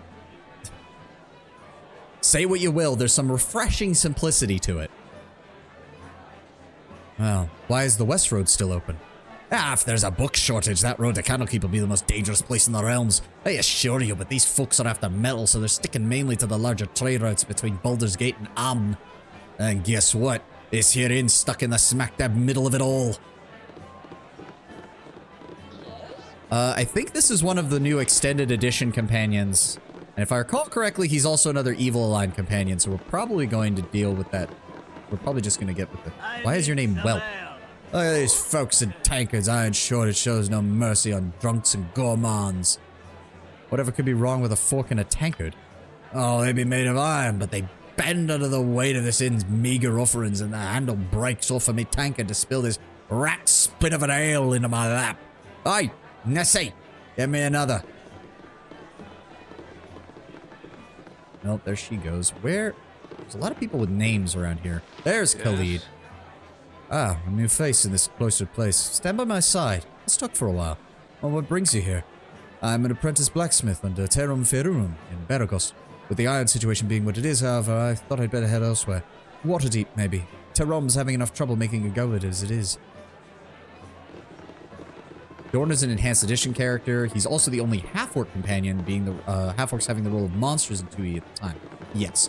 Half-orc was added as a race as part of the extended edition, if I recall correctly. How long must we wait here? Things stir to the south as we sit. Greetings. You look familiar, though it's not your looks. I'm not sure what I expected, but I believe you are Gorion's child. I am Jaheira, and this, Khalid. Good to know you. We are old friends of your adoptive father. If he is not with you, then I must assume the worst. He would not permit his only child to wander without his accompaniment. If he has passed, we share your loss. Correct. My own MC was a half-orc. They're the only character race with a bonus to strength. Yep. Gorion often said that he would be worried for your safety, even at the expense of his own. He also wished that Khalid and I would become your guardians. You should ever meet an untimely end. However, you are much older now, and the choice of your companions are your own. We could travel with you until you get settled. Help you find your lot in life. It'd be a fitting last service to our friend. Though we should first go to Nashkel. Khalid and I look into local concerns, and there are rumors of strange things happening at the mines. No doubt you've heard of the iron shortage. You could do well to help us, as this affects everyone, including you. We are to meet the mayor of the town, one Baron Gastgill. Ah, if we're going to Nashkel, then the current companions I picked up on the road are looking to visit as well. Indeed, interesting. In that case, we should travel as one group. We can never be too careful about the dangers of the open road, wherever they may spring from. Alright, now we actually have a fucking party. How is this organized? Oh god. Let me see here. Okay, so we... Oh my god, please, can you actually get information so I can tell who is where? Alright. We're in the center, because that doesn't change no matter what. We want... Yes, we want Khalid in the front. Can I help you? There we go. Khalid's in the front. We want... Nature's servant awaits. She's a leather wielder. Fighter druid, so she does at least have some decent abilities. Go ahead and move the potion of invincibility there. Khalid, what do you have? You have... medium shield and long sword. Okay. Move the healing. Anything else? Montaran has an oil of speed and a potion of healing. We'll keep that on their persons. Okay, we need to sell some of this stuff. Nobody has an identify spell, unfortunately. And she is a cleric? Oh no, fighter druid. My apologies. She is... What does she got here? She's got Cure Light Wounds. And she has Entangle. Okay, that's not bad. Armor of Faith. This protection is 5%, and every 5 levels of the caster improves it by another 5. So it's a +1. It's a +1. A 20th level priest would have 25% of his damage absorbed. So it's a... Yeah. Or no, wait. That's a damage amount, not an armor class. Oh, okay, okay. I see. Bless gives a +1. I say obsessions with half-elves go way back. Yeah. I think she's... Is she a full elf or a half-elf? I can't remember. There we go. Half-elf, yes. And so is Khalid. Oh, I didn't realize they were both half-elves. Okay. Yeah, halfling, human, human, and then 3 half-elves. Good lord.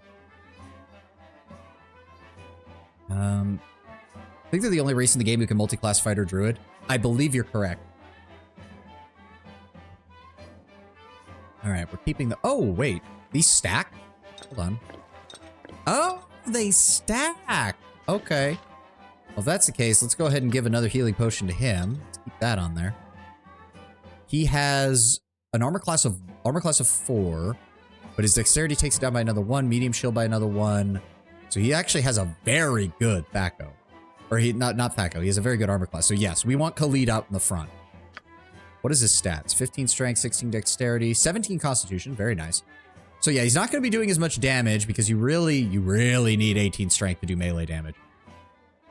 Khalid will introduce you to the morale system of the game. Oh, that's not good. This poor bastard's going to be running all over the place. We get biographies for all of them. Oh, that's nice. I like that. When asked about his past, Khalid nervously reveals that he was born and raised in the nation of Kalimshan. He does not say much of his parents, but you get the feeling that his merchant father thought little of him, devoting much more attention to Khalid's half-brothers. Khalid thus threw himself into the martial pursuit, studying under members of the city's militia. He doesn't go into detail on how he met Jaheira, but his adoration of her is obvious. When asked about how he knew Gorion, he will only say that they had long been friends and that many shared acquaintances will mourn his loss with Harpsong. When asked about his past, Montaran openly threatens you with bodily harm. He seems quite dangerous and more than willing to engage in gratuitous violence. It would appear that he cares little for life, including his own. He works grudgingly with Jar, even though he obviously despises the man. Whoever their employers are, they must be powerful indeed, as the two would likely kill each other without a presence over their heads preventing it. Montaran might be willing to discuss the whole matter with you, but you get the feeling you probably would not wake up the next morning. When asked about his past, Jar has very few coherent things to say. His desire to determine the cause of the Iron Shortage seems benevolent enough, but his actual motives remain unclear. His ramblings seem disjointed, but his faculties are obviously in good enough order for him to be an adept at magic. He murmurs something about how he and his associate Montaran are in the employ of a powerful group, but when pressed for details, he gets extremely agitated and does not speak. He is obviously at least partially insane, and the network that would hire him must be dark indeed. Is framed as you asking them. As you can see, they are companions who will straight up tell you to fuck off. Yes, I like it. I actually do like it. When asked of her past, Jaheira glares as she speaks. She said that she was born in the Tethir region to a loyalist of the King Elamdar regime. Unfortunately, during the Tethirian Civil War, her family was among the nobles targeted by the mobs of peasants, and she was only spared because a servant girl took her from the castle before it fell. They fled into the force of Tethir and stumbled across an enclave of druids willing to take in the child. You must gather your party before venturing forth. Oh, thankfully, we have not had to hear that yet, Racine, and welcome, welcome. Yes, we are playing Baldur's Gate, and I can't wait to hear the many lines of the narrator telling me you can't do that just yet. Potion here is totally not made with baby blood. Oh, God, yeah. Oh, is that in reference to the healing potion they gave us back on the road? Yeah. I mean, it's a healing potion. I don't think you can make that out of that, but there are evil potions that I'm sure you could. Jaheira grew up a very headstrong girl, believing that the only way to protect nature was to have an active role in the world.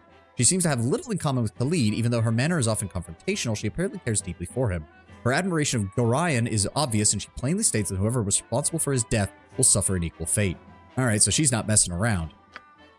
Next level in 24. Wait, what? Oh, yeah, she's almost at level 2. Okay. Same thing with Khalid. Or no, he's not. He's not anywhere close. Why the fuck does she... Okay, whatever. Moving on. When asked about her past, Imoen slaps your shoulder playfully. She says that you of all people should know, seeing as how the two of you grew up together. Indeed, some of your fondest memories are of meeting the sprightly young lass. She apparently came to Candlekeep much as you did, though 10 years later in life, and she spent much more time with the gruff Winthrop than she did Gorion. Puffguts, she would call it, much to the old innkeep's dismay. She seems the eternal child and is quite content to play the part of little sister, though you are both of comparable ages. You can tell by her hearty smile that she will always be willing to travel with you, no matter what path you take. Low strength, but everything else is solid. She even has a positive wisdom score. Not good, but positive at least. 18 in dexterity, 16 in constitution, 17 in intelligence. I can see why all of the character guides tell that you should dual class her as a mage thief. Clearly modeled by a 20-something in heavy makeup. Yeah. You still remember the nights you two slept under the stars. Where does it... Are you making that up or does it say that? I don't see that anywhere. Time spent with the party. 2 kills. What are we at? Yeah, number of kills. 3 in the game. joking. I mean, it wouldn't surprise me. You require aid? Bentley Mirror Shade. Let's talk to you. God, we have to go all the way around. It's been dreadful slow business lately. Painful when it gets scarce. What can I do for you? What do you have to sell? We have Peasant's Bed, which still only costs 1, which is nice. Didn't even look at these. I'm guessing there's not any actual mechanical differences. At least there doesn't appear to be. Sell the dagger. Necklace. What about the made from platinum or precious metals? Okay, no advantage out of that. Go ahead and sell that. We want to keep the scrolls. Was on screen for a second, but I did catch up. What class are we playing? Sorcerer. Yep, Sorcerer. I do not have the mental fortitude to micromanage a spell book of hundreds of spells so that I can make sure I'm properly optimized for every encounter. I've got a spell list pulled up of people's suggestions for what a sorcerer should take, and I'm just going with that. Plus, sorcerers are kind of more my speed. I don't want to be the strategist wizard. I want to be the tactician sorcerer who blows shit up. But we are still going to be holding on to scrolls because scrolls are very valuable. A backup longsword, a backup Morningstar is probably good. Is there anything we can actually buy? Requires 6 strength. Echo +1. So the longbow does provide slower speed factor. Ah. Speed factor of 7. Speed factor of 6. Wait, is this a... Okay, speed factor, lower number is better again. Neat. Current run is a lawful good sorcerer. We're starting with neutral good, but we'll see where the game takes us. I believe that better rooms are supposed to heal more, but the prices are so low that I always pick the best rooms. Fair, fair. I don't think we need any backup weapons just yet. We only really have 2 frontliners. Oh, History of the Faithful Coin. History of the Unicorn Run. I wonder if I should get those. They are cheap. I went with Lawful Good because the idea of a caster that doesn't go mad with power is funny to me. It does kind of play into some of the funnier aspects of D&D's magical system where it's just like, wait, you don't want to use your magic to lord over people and be an asshole? It's just like, no. Like, especially with a sorcerer. Like, it sometimes happens with wizards where they're just like, no, just leave me alone. I just want to study magic. But with a sorcerer, they tend to throw themselves into situations, so it's kind of funny being in that. Lawful evil is much more fun if you do it right, which most people don't. Yeah, that is true. Lawful evil can very quickly become a meme of a fucking alignment. When done right, it gives you some of the best characters bar none, both heroes and villains. When it's done wrong, it makes chaotic evil look fucking balanced by comparison. Okay, I don't think we really need anything else. We want Jahiro, or we want Khalid with the shield. Lawful characters tend to be problem players, especially paladins. Paladin is its own niche of fuck-upable, of how badly people can screw up playing one. He's only got 5. Jar. It just occurred to me. Can I can't open your character. Oh, yes, I can. Proficiencies in dagger. Why? Jesus Christ, Jar. No, we're buying. Hold on. How do I? Oh God, I have to. We're just gonna buy all of his darts. Just buy them all. They're cheap. They're easy. We're gonna buy them. Give them to Jar. There you go. So now we have something he can use. The only good experience I had with a paladin player was a fun-loving player who didn't even bother reading the oath properly. Lawful stupid is a thing for a reason. Oh, very much so, Recede. Very much so. Recede? I hope I'm pronouncing that right. Okay. I don't think there's anything else we need. Nobody else has anything else we need to sell. I do want to... He has longsword, so we're going to go ahead and give him the backup longsword in case his breaks. Jar... Not you. Montaran. You can carry this just in case as a backup weapon. Keep the short sword, though. That'll be your primary. Ooh, I should buy more. I should buy more for her. Oh, those stack. Oh, good. I thought it maxed out at a 20 stack. Why would she have them separated then? That's stupid. I'll get some more arrows for her. The only... Oh, no, I already read that. Do you have any club quarterstaff sling? Okay, so we can get a sling for her. Good. She's also a spellcaster. I don't want her necessarily to... Or... No, I can't move it now. Whatever. I gotta remember to actually move into the right person's inventory when I do this. So we want some bullets. Let's go ahead and... How many do we want? We'll just stack it up to 100. There we go. Okay, so they all stack to 80. Okay, I need to keep that in mind. Then we'll go over to Imoen. There we go. Nice and simple. Fairly cheap, too.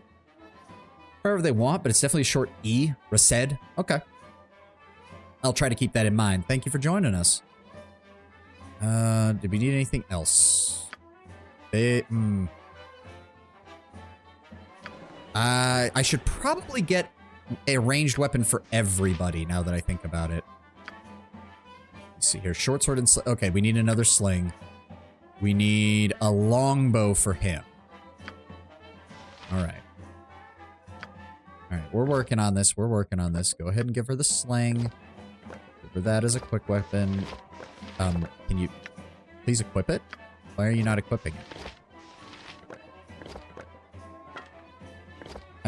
Okay, fuck you, Yahira. Fine. There. Okay, because she didn't have any ammo. I'm an idiot. Let's go ahead and stack those up. There we go. Oh, she has a short bow. Oh, but no one else can really use a short bow. All right, so that'll get sold. We don't need a second short bow. Back in the day, they only stacked to 20. I'm glad to not remember. You need to give them ammo. There we go. Okay, thank you, thank you.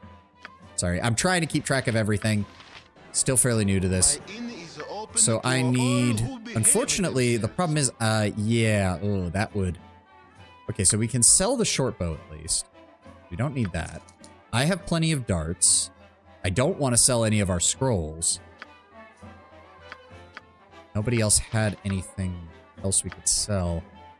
Okay, Khalid, you're just going to have to survive without a ranged weapon for right now. I will go ahead and buy the sling. Plus, we'll say... Oh, god damn it. Keep doing that. We'll say 2 stacks of ammo for that. 'Cause, again, the bullets are cheap. That's not a problem. So you have a ranged weapon. You have a ranged weapon. You have a ranged weapon. You don't. I have a ranged weapon. She has a ranged weapon. Good. Good, good, good. Oh, I have a spare quarterstaff. Why do I have a spare quarterstaff? Where did I get that? Why can't I sell it then? It's been dreadful slow business lately. Because it's worth 0. That's why. Ah, okay. So what the fuck do I do with it? I guess I just throw it away. All right. Okay, restock on that. Can I... No, I cannot put any of that in. We still have not identified this, unfortunately. Find an ogre and shove it up its ass. Not the worst idea. What do we have here? We have minor drain, 4 damage and gains 4 temporary hit points. Chill touch. We do not want to be in melee range. Armor. That's not a bad choice. Burning hands is a 120 degree in front of the thing, but it does do decent damage to a maximum of 1d3 plus 20. Okay, so solid AoE. Solid AoE once you get high enough level. Extra magic missile. We'll keep the armor on hand. We do have the quick items with the wand of magic missiles. What difficulty are we on? We are on normal. My plan, Rased, is to play through all of this game and all of the second game, and then, hopefully by then, patch 8 will be out for Baldur's Gate 3, and we will move into that. It has been a long time since I played the first Baldur's Gate, and I never really fully finished it, and I pretty much have not touched Baldur's Gate 2, so I want to do everything before we go into Baldur's Gate 3, and I also wanted to try a different class, because I was tempted to play Paladin in this, but then I realized that my combat style would pretty much be identical to the Warlock I'm going to be playing in Baldur's Gate 3 that I already have planned out, so I wanted to do something a little different. So we're going with Sorcerer, and we're just going to be Magical Artillery. The remaining 25% is good decisions that got bad rolls. Well, no, that's only 20% Tenwin. It's the last 5% where it's amazing rolls on horrible ideas that somehow work out. That is the really scary part. The DM, that's the stuff the DM worries about. If you'd chosen Paladin, you would have lost my respect. Kidding, of course, but I do hate Paladins. If it's any consolation, Lord Brown Bear, I was initially thinking of doing a Paladin for Baldur's Gate 3 too, and it would have specifically been an Oathbreaker Paladin. Because who doesn't love the idea of being a Necromancer Paladin, right? The final mythical 1% is that Chaos Space Clown from Space with Chlamydia. Yeah, stuff like that. All right, let's reorganize a little bit here. Yep, you're just gonna have to, Khalid, you're just gonna have to make do. You're just gonna have to make do. Okay, forget the, you will carry that as a backup weapon though, just in case. But honestly, I think in the early game, being able to unleash a barrage of ranged weapons on somebody is probably gonna be way more useful than trying to engage them in melee. But yes, Innkeeper, I would like to actually rest, and yes, we will spring for the good shit. Have we met Sir Barrington yet? He's pretty unremarkable, doesn't stand out in a room. Yes, I've heard of the mythical Sir Barrington. Truly a hero of the realm. Oathbreaker is certainly a cool concept, but it's awkward because you have to actually break your oath. I mean, the line I was initially thinking of doing was doing the Oath of Vengeance and then eventually showing mercy to somebody out of like extenuating circumstances or something, and that would be a nice flavorful way to break the oath. Since the other two oaths are really just like, you just have to be a dick to break them. Some ruffians claim that Sir Barrington is a bear. How preposterous. All right, serious. Okay, yes, it's selected. Rent the room. Everybody rests. We're done. Good to go. Gather everybody up. For now. There were still some people in here that I saw with names, and I believe we're maxed. Yes, six party members in total is the maximum, if I recall correctly. Let's go ahead and quick save so I don't have to do all that again. Hey, a potion of healing. I'll take that. Your name. Our establishment's to your liking. Welcome to the Friendly Arms Inn. Looks like you had a rough journey. Aye, the roads were crazy. Who knew? Oh, name's Nessie. Mirror Shades hired me to work at the inn roughly 5 years ago, and now I wouldn't leave it for the life of me. Wonderful here. New faces passing through every day. And so who are the new faces here now? Well, with the roads being what they are right now, there aren't too many faces around here that are new anymore. Unshli's been taking care to write a new book. Khalid and Jahir have been waiting anxiously in the corner over there, sleeping in shifts to make sure they don't miss something. I'd steer clear of the Dorn's over there in the opposite corner, as far from Khalid and Jahir as possible. I'd steer clear of him if I had the choice. Landron's on the top floor, drinking up a storm. Tarnish, well, sorry he caused you trouble. He was all wit and charm until you heard there were visitors at the gate. We don't allow any fighting here. Oh, and there is, well, she really wasn't giving us much else, but there's our ad break. Go ahead and take a quick rest, stretch, get a snack or whatever you need. I'm going to go use the restroom. We'll be back in a few minutes, guys. Thank you for checking us out. One of the funniest details in the 3.5 Monster Manual is that the Elder Brain has ranks of disguise. The giant immobile brain has disguise. I mean, it probably helps when it's using its psionic abilities to fuck with people's perceptions. But yeah, that is a bit weird. All right, we'll be right back when the ad's done.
Honestly, if I ran a D&D thing, I would include a character reference to Sir Barrington just for funsies. I mean, not the worst. Hell, you could technically do it. Like, even if you didn't want to actually make a bear as, like, a character or as an NPC, you could make, like, a paladin druid who, like, is able to shapeshift. That would be kind of fucking funny. All right, Twitch, finish up the ad. Admittedly, I don't think there's much else we can do here. so we'll just keep moving while the other plays. Why Paladin Druid? I don't know, that just fits. Paladins are usually knights. I suppose you could do Fighter Druid. The tavern music is slowly driving me insane. Sorry, Tenwit. We'll get out of here. We'll get out of here as soon as we finish looting everything. Yeah, I was kind of, I'll admit, I looked up a couple things in regards to what the Enhanced Edition changed, and by and large, from what I heard, is most people do not like the new companions that were added. It's nothing compared to the Deadfire's Tavern music. Well, do remember, you're looking at a game that's almost 20 years older than that. More than 20 years older, in fact. Yes. Oh, God. How the hell do we... Oh, God. Can we please maneuver? Yeah, please, get off the stairs. Okay, there's just random people all over the place. This is... Okay, locked. Big surprise. Wait a second. Yes, What you want? Omnipresent authority figure. Let me see. How do we... Okay, hold on. Quick save. Lockpick fail. So is that just a dice roll, or is this a case of... Okay, it doesn't appear that she's able to do it. Unfortunate. Where is her... Hold on. Where does she actually... May distribute 25 points per level, 40 at level 1, and thieving abilities. Open locks, pickpocket, find traps, move silently. Yeah. Okay. I've run with Dorn, I think he's cool. Problems with him only real arise in Dragon Spear and onwards. Since you probably won't be rolling with him, do you want me to tell you what? Not yet, because given that we're running a good party, I don't think Jar and Montaran are going to be very long in our party if things go the way they usually do. Seriously, where do I see... There she is. Open locks is 25. Find traps is 35. Pickpocket is 25. Move silently is 35. Hide in shadows is 15. Set traps is 5. And backset multipliers is 2. Okay. Oh, do they all have their own? Lore 4, Lore 3, Lore 15, Lore 1. Okay, so that stat is different for everybody. Okay. Yes. Okay, so she can't get into that either. That is being guarded by a dude. If I remember correctly, Dorn is a blackguard, I'm pretty sure, so he's an anti-paladin, essentially. Unchli, who the fuck are you? You cannot get better than the stability stone walls provide. Have you heard? There's a rogue ogre with a belt fetish to the south of the Friendly Arms Inn. I had to bargain my new girdle of Pearson for my life out there. Wasn't even interested in an autobiographed copy of my book. If you can get that belt back, I'd be mighty grateful. Alright. Oh, that's locked. I don't want to unlock anything where there's people around, because obviously that would be problematic for us. Oh god. The pathfinding is going to drive me insane, I can tell. Oh, dagger. We can sell that. Nothing there. Taking Dorn would definitely be worth replacing Tweedledee, and Tweedle belong in a mental asylum. Yes, but that, if I recall correctly, Jar and Montaran are a package deal. You have to take both of them. So at least until we're done with the... Ooh, that is... Okay, that's a Warhammer. That might be a good That might be a good backup weapon for him. Game? Again, as needed. Get out of the way. I'll do my best. Khalid, calm down, my dude. There we go. And we'll just put that in there with his quick weapon. Oh, that's a one-handed. Really? Oh, it is. 1d4 plus 1, speed factor of 4, Warhammer. So it's wait, it's faster than the longsword? But it deals less damage. Ah, I see. Alright, well, stick with the longsword for right now. Ah. Saying Dorn is worth losing them both. Oh, wow, really? Well, at the very least, we'll try to... Oh, throwing dagger. I'll keep those. I'll keep those. Wait, those don't count as darts, do they? Proficiency type dagger. Oh, then we can give it to fucking Jar then. He actually has... Because that counts as a dagger weapon. Oh, that's nice. Good. Keep that with your regular shit then. Good. You have the darts and the throwing daggers. Very nice. He only has 5 of them, unfortunately. You require... Think carefully. Maybe after we finish the quest that the two of them want us to do, maybe then we'll decide. Oh, good. You can move your party members out of the way. You know what, Imoen, can you give us another? Oh God, Imoen, please. Try. No. Okay. That's still not working. Think carefully. I mean, there has been some items in here. I'm not gonna turn down anything that we can get for free right now. What is this fancy room back? Okay, no. You know what? All of you stay out here. Yes. This is taking too long moving all of you around. You're a nobleman. There is probably nothing in here that isn't locked. Yep. And yep. Okay. That's what I figured. Can we head up the stairs now? Oh. Now. Oh, wait. I'm on my own. Okay, well, that still works. There's nobody up here. If I... Can I help you? Again. Oh, isn't that cool? Agreed. A pleasure it is to meet you. I've got a tiny bit of a spider infestation happening in my cellar in Baragost. I was on my way to the gate to get some poison, but that'd be a lot easier on my legs, to be honest. You know the house when you see it. It's right to the west of the Jovial Juggler Inn. Bring back their bodies to prove you've done the job. I'll give you 100 gold. You could. Please also bring my husband's old boots and my bottle of wine back as well. I'll throw in something extra. Oh, that is a... Yes, that is a dwarven woman. I did not... Or no, sorry, a gnomish woman. Did not realize that's who we were talking. A lot of the companion quests in the game is just doing the main quest. Oh, okay. Still, it is a quest, and we already have it in our quest log, so we may as well get it. Like, we're gonna get experience for it. There's a lot of rooms. Ye live longer if you don't annoy me. Mayhaps even a week or more. Ye spoke at me? I didn't click on anything with you, Montaran. I don't know why you're bitching at me. Oh. Oh, that counts as stealing, doesn't it? Oh, say, if the item is outlined in red, that counts as stealing, doesn't it? And it's only arrows. So that's not really... Arrows are not valuable enough to risk my reputation on. Or no, wait. Is it? If I just take this, is it? It's outlined in red, but there doesn't appear to be anything. There's also nobody here. Do I need Imowen to, like, disappear into the shadows and grab these so that I don't lose reputation? Have I lost reputation by taking these items? Wait. No, not that. No, we're still at 11. Did we start at 11? Red just means you can't use it. The container should have a red highlight. The item itself being highlighted means you can't use it. Oh, okay. Thank you. All right, if that's the case, fuck it. Take that. Oh, club. All right, this was the top floor. I don't think there's anything else over here. These are all going to be locked. Oh, nope, that wasn't locked, but there was nothing in it. There's no indication if you're stealing. Good luck. Oh, okay. Good to know. I mean, I'm pretty sure I can make the basic assumption that if it's anywhere in a town and it's locked, taking stuff out of it is going to count as stealing. What is for now? I'm assuming that's a good, like, standard rule to follow. Think carefully.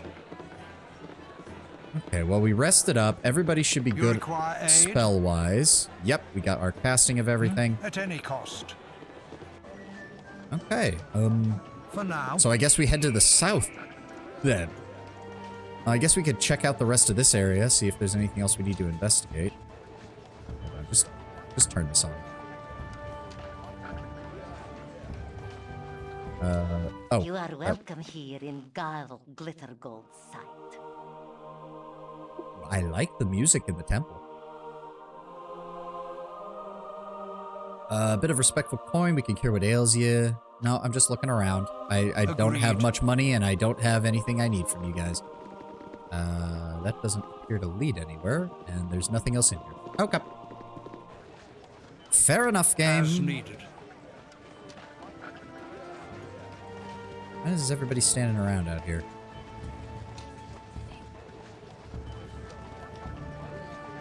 No, nothing back here. Just a bunch of empty barrels. Nope, nothing. Okay. Oh, wait. They can identify items, can't they? Because I don't have anybody who can do that yet. And I probably won't for a while, given the fact that the only mage we have access to is Jar of all fucking people. Where'd she go? Carefully. There she is. Don't you have identification services? I have a belt that I need identified. Your eye on your travels. There it is. Oh, 100.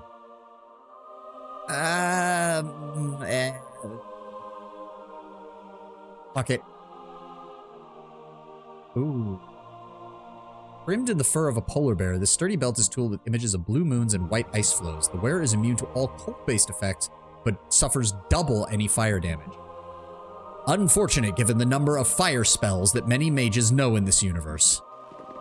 The woes of early game. Yes, we have not quite reached the point where money has no value to us as an adventurer anymore. And it will probably be a while before we get there. That guy, I forgot to pick up his scroll, didn't I? I did. Yep, we already read that. But, yeah, because I read it and I forgot to pick it up. Fucking idiot. We're probably not going to get very much further past that. Oh, that's just the woman. She had red clothes and it stood out from everybody else. I was wondering if she was someone special. Commoner. You know, just turn this back on. There's some houses around here. Yes, agreed. There's a red bar on the bottom that shows all the loot on the ground. I mean, there's a red oh, the button is quick loot. Oh, that's what it actually does. Yes. Oh, who are you? Yes? You're new here, aren't you? Could I trouble you for a moment? Certainly, lady. Speak your mind. Such manners. I need a gruffed hand for this task, so keep your please and your thank yous garbage for the nobles. I was robbed blind by some hobgoblins within sight of this inn's very walls.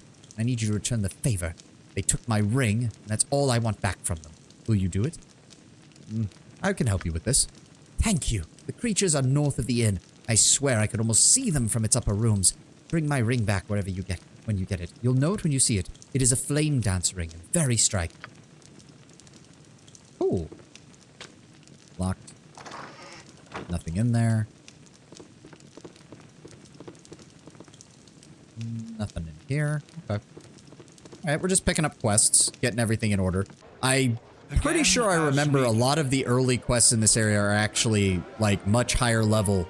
Like, the lady talking about fighting the ogre for the belt, I'm pretty sure we get absolutely fucking destroyed by an ogre if we went up against it with this party right now. We would just get absolutely fucking murdered. Alright, well, this is a person's house, so I'm just going to assume that that would be stealing the item, but we can at least look around. You love it, you should have put a ring on it. Must you continually... Khalid, are you okay, my dude? Like, I know you have a stutter, which is why I was doing that when I was reading your lines, but seriously, man, calm down. Nothing there. Ooh, I do like how far... Ooh, we can zoom out pretty damn far. I like that.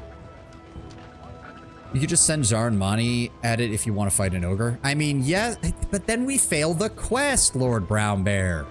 I don't want to fail the quest. We fail the quest if we do that. I like how you can stumble upon something above your pay grade. I mean, I like it just so long as an area... I just don't want to have the problem that Owlcat sometimes has with their CRPGs, which is, look at this low-level area. It's totally a low-level area. It's definitely a low-level area. Drops monster encounter 10 levels above you in the middle of it. Like, there's an area that's obviously above you and you should be careful wandering into, and then there's, oh, you were deciding to explore a low-level area fully? Fuck you. I don't remember if there's anything else out here. I think I remember when I played this game years ago, I swear you could find like a couple of items around the inn, but I don't, like, not the random low-level stuff that we found, but like actual items in the inn and around it. But I can't for the life of me remember where. I wonder if I could download a mod that makes our walking speed a bit faster. That's the only thing I'm not liking about this so far. There's got to be something you could do to make that just a little bit faster. At least outside of combat. Also, I bet you can we actually get around this whole side here? Also, Jar, why do you keep ending up in the front when I purposely put you in the back? Well, actually, I put you in the side. In fact, can you swap places with Jahir? Because that's not going to end well. I believe there's mods for that. Yes, might be something I need to look into. Because the walking around is about the only thing that's an absolute... is just absolutely taking forever. And will continue to take forever throughout the entire series from the looks of it. Quick save. Gonna be hammering that button quite commonly, I imagine. Imowen, please do not stand in the front. We got Khalid in the party now for a reason. One of the more... Oh, fuck. Okay. Khalid, you go after him. This better be good. Montaran, you assist. Wait, do I have you on ranged? I have you on ranged. Everyone's on ranged, except for... Okay, Khalid, just run in there and... I hate Jar's voice. That was Jar's voice? Holy fuck. Everybody shoot them. Okay. You require aid? Should I just go ahead with an attack? Oh, good. Oh, yeah. Firing squad this bitch. Yes, for now. Again. Okay, that went a lot better than I thought. Jar is quite the character when it comes to voice lines. I'm noticing that. I was so worried. We fucking firing squatted them. Holy crap. All right. Can I help you? Oh god, this is... I wish you could just swap characters depending on who... If none are better. No, pick up... Jar, Khalid, you have the highest strength score, so you carrying all this shit is the best choice. He's already almost overburdened, though. Hot damn. And yeah, there we go. Yeah, there we go. Hold on. Hold the phone. Let me... God damn it. Oh, because I did give him a bunch of extra equipment, too. So let's go ahead and... Imowen, can you carry a couple of pieces of equipment? Jaheira, can you carry a couple of the pieces of armor? There we go. What is the plan? Think carefully.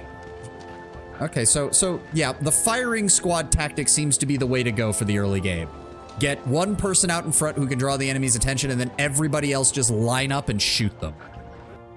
Seems perfectly fitting. We should probably clear this area out a bit while we have the ability to.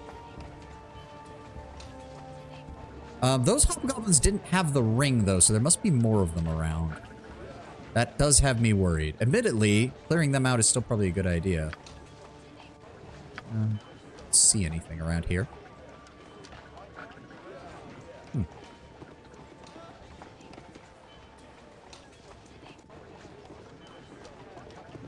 Oh, fuck. Okay, Khalid, I need you to go in. Everybody else, gang up on the one hobgoblin. Quick save. Can't save during combat. That's unfortunate. There we go. Everybody focus fire on the next one. Khalid, target him. Shoot him. Shoot him. Shoot him. Shoot him. Why is no one shooting him?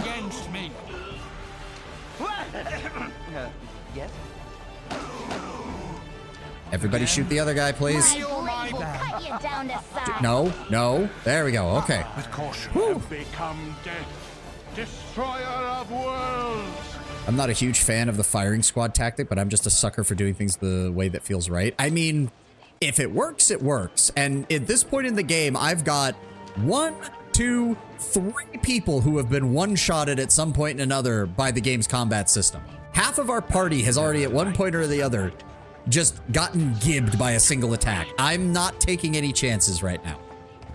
How I handled the early game too, just got to remember to stock up on ammo. Yes, we will do a refresh on ammo. Think carefully. So how much room do we have? Hey, there we go. Ring is a small band of precious. Oh, it's not going to give us the actual joyous flame dancer. Nice, nice. So it's 2 pounds for that. 10 pounds for the sword. What? Oh, it's a bastard sword. Even so. And weight 15. Can we just give that to... Oh, I can't. Wait, what? Oh, my inventory's full. Oh. Caution. Okay, shit. Nature's servant awaits. Oh, there is not infinite inventory. Oh. Okay. Jaheira, can you... I need you to pick some of this stuff up, please. That. Sword and that. Montaran, you can pick up the gear from here. Unfortunately, we're at the point in, like, later in the game, I know most of this stuff is going to be absolutely worthless, but right now, we are in desperate need of equipment and fucking money. I still think the limited inventory stuff is dumb. I mean, it's only dumb, in my opinion, Tenwin, in this particular case, because they already have a weight limit. if you were going to do a standard, like, I can only have this many items, there should not have been a weight limit. And if you're going to have a weight limit, there should not have been a number of items restriction. That's just, I think that's an acceptable compromise. Having both is, I mean, yes, it's realistic to D&D, at least for a DM who keeps track of the party's inventory, which almost no DM does because it's a pain in the ass. But having both of them in a video game is a bit much. Kind of agree. That's why BG2 had a bag of holding. Yeah, I mean, BG2 saw a lot of improvements from what I've heard. No, keep that on.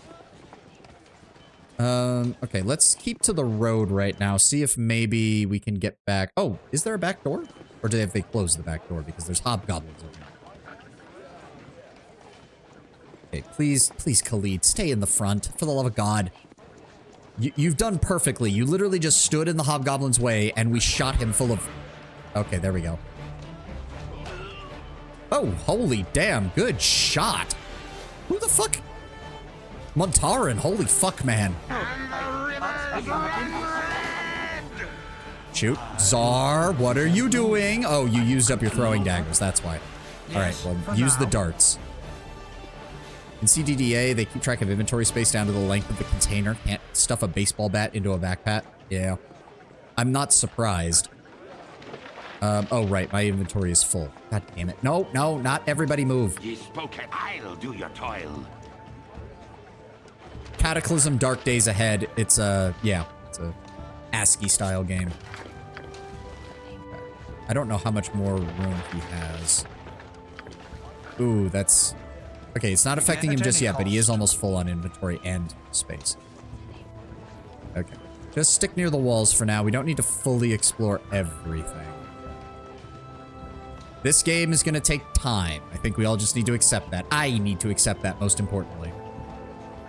Just the acronym. Yeah, those kind of games, it's more interesting to listen to than actually play. That's generally been my stance on it. As I said when Lord Brambar brought it up, it's just not... I can't deal with ASCII graphics to begin with. It drives me insane. I discovered that when I first tried to play Dwarf Fortress back in the day. Okay, so we found her ring. Yeah, we are definitely... I need to get a movement speed mod. Otherwise, we will literally be spending like a quarter of the game walking around. That is definitively something I need to do. It's like talking about Eve. Like, it has some insane stories of betrayal and alliances, but man, the gameplay itself, yeah. Good old, oh god, old-time Dwarf Fortress. Yeah. No, reading about Dwarf Fortress, reading about people who know how to play Dwarf Fortress and watching how the game still manages to fuck them up. That is entertaining as hell. Eve, you mean Excel Split Simulator? Yes. Drunk cats. You're forgetting, Tenwin, in Dwarf Fortress, every fortress neuters their cats as quickly as possible. And there's a goddamn good reason for that, unless you want your processor to catch on fire. My inn is open Hello, sir. all who behave themselves. Belt of Antipode. Oh, that's what that is. Still can't get rid of the fucking quarterstaff. We need the potion. Sell off the dagger and the battle. They're only worth one, but keeping them is going to be worthless. Oh, the helmets aren't worth shit either. Fuck.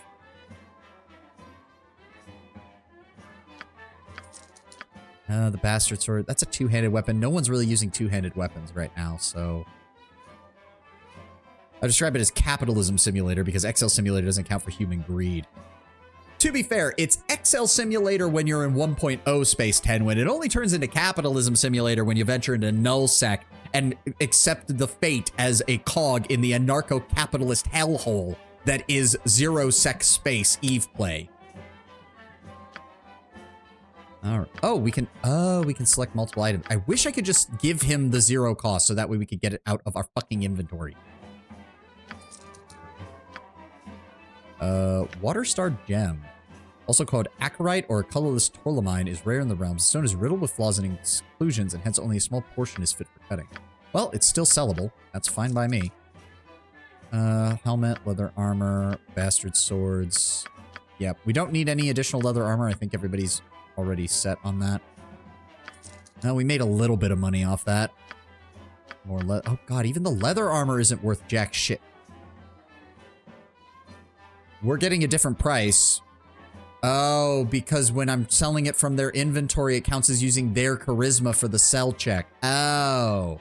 I mean, that doesn't really matter now, but if we're getting some high value stuff later, I need to keep that in mind. Sell the dagger. Sell the bastard swords. There we go. We got a little bit of money out of that. Not to mention, honestly, E feels like something I'd like to poke at some point, but I just stick to reading how someone went to war and trillions of credits were lost, which, not to mention real-world monetary value. Yep. Someone went to someone else's house in the middle of a war, cut their internet. Heard about that. The various corporate sabotages, the industrial espionage. Fucking Eve has trained an entire generation of internet randos on how to wage psychological and information-based warfare. Okay, so we need to... How do I drop this? Okay, drop on the ground. We don't need that. We don't need that. The belt of antipode. We can keep the potion. Stack that up. Nothing else on him. Nothing else on him. I will keep the scroll. Thank you very much. Guess we don't need the Morning Star? Wonder what they do now when fiber cables are a thing. EMP devices? They would probably actually just... I honestly don't know. Well, actually, no, I do know. Some dipshit would probably be stupid enough to swat somebody to stop an Eve, knowing how Eve players are. All right, she's still good on ammo. He's still good on ammo. He's still good on ammo. Or she's good on ammo. He's definitely good on ammo. Nothing there. And I'm still good on ammo. Good. You know what? Actually, at this point, I'm just going to keep the darts because I'm pretty sure... I don't know if I suffer any penalties using those in close range. I don't know if they ever bothered to do that in this game. No, we'll keep the quarterstaff just in case. What? What? No, just equip that. So we're going to drop those. I don't think the copy note. Oh, so we can copy it to our journal and then we can get rid of it, right? Maybe? I think. Did you mess with the auto pause settings at all? No. It's all manual right now. I didn't touch anything with auto pause. It's been dreadful slow business. So, okay, so we can sell that. It's only a single gold piece. That is apparently a quest item, I guess, and so is that. Can't see anything with that. That is a shame. Well, we don't need those. We just need to go talk to the gnomish woman. Not the gnomish woman, the dwarvish woman? There was someone up here who wanted the ring. Yes. Don't remember who it was. It was either on this floor or the next floor. It's a nobleman. Punchly. No, you were talking about the belt. Get better than the stability stone walls provide.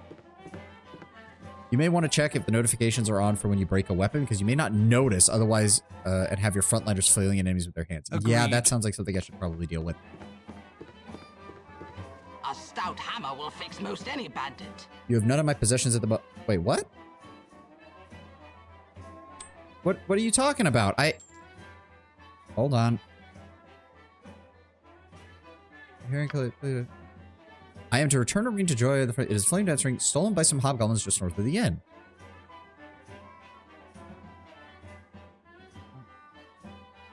Joy. Oh, I'm looking at the wrong person. Right, she was in the house on the lower levels. I'm an idiot. At any cost. What is it for now? The rest of the group looking at my sorcerer, wondering why he came in here to turn in the ring when they all remember that the lady is in the other house. Just fucking everyone side-eyeing me, wondering why I'm wandering around in here looking for her. I'm adding +1 to my tally of VTubers with no sense of direction. I have no comment. None. Literally none. Nah. You should have seen him play the Surge. Don't remind me, Tenwin, or don't remind me. Probably only Jahira remembers given what the rest of the... yeah, no, Imowen would know, but she wouldn't say anything about it. Jahira would know, and she would give me a side-eye the entire time. Khalid is too worried about everything else around him, and Montaran and Zar are fucking crazy. Yes. At any cost. Oh, this is the wrong house as well. Fuck. With caution. Okay, now the rest of the party is looking at me weird. Yes? As needed. Go in the door. Go in the door. Go in the door. There we go. Think carefully. Yes? Zara's so blitzed out of their minds to even consider it. Zara's crazy, Mataran's just a murder hobo. Thank you. This ring was a gift when I set out on my own. Couldn't bear the thought of some smelly old hobgoblin having it. You're a good sort, and I'll say so to anyone who asks. Hey! Reputation increased. Must we be so insufferably terrible? Shut up, Jar. 400 experience. I mean, that's not much because it gets split between everybody right now, but still, it's a start. It's definitively a start. Oh, we are so far away from leveling up. With caution. Okay, so what exactly do we have? So we finished this. I do wish we could remove. Ah, okay, yeah, so you can copy the various letters. They have a search function. Oh, that's so nice. Told us that the Iron Trade has slowed greatly over the past few weeks. Another assassination attempt, this time at the friendly arm in. Who keeps sending these assassins? Okay, so we have a rogue ogre to the south. They want to go to Nashkel, as do Jar and Mortarion. There's a spider infestation in Baragos, which I think is also to the south. Oh no, you did one good thing. Time for every single evil character to bitch and moan about it, of course. Sadly, Baldur's Gate 1 doesn't have proper party banter. That's fine. There is no way we're going to be able to deal with that right now. To the south, yes. Okay, so at any cost. I don't know what else we could do. I suppose we could use the rest of the stream to finish out exploring the rest of this area. I just realized I'm walking in the wrong direction. The gate is over this way.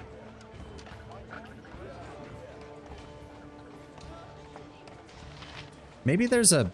I don't suppose they have a... Doesn't look like they have a button for increasing game speed. I should have known. Oh, that's just the pause button.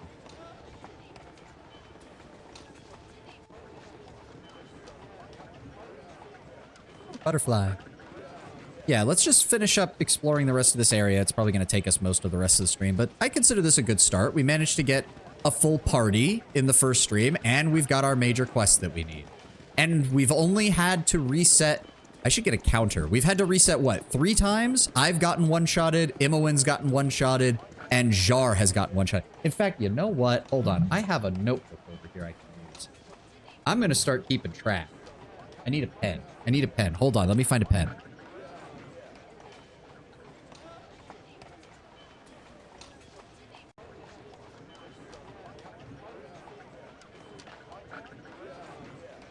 It seems to be an open bounty. You've met precisely one semi-competent assassin who probably wasn't expecting to be outnumbered. Let's hope the gold payout stays low. Yeah. I mean, to be fair, as far as anyone knows, we're just some random dude's ward who apparently pissed off somebody and now they want us dead. I mean, 200 gold for an assassination contract ain't exactly very high. So, hold on. I'm going to make a note here. Baldur's Gate 1 resets. And we are at 3 so far. 1 due to Imowen. 1 due to me. And 1 due to Jar.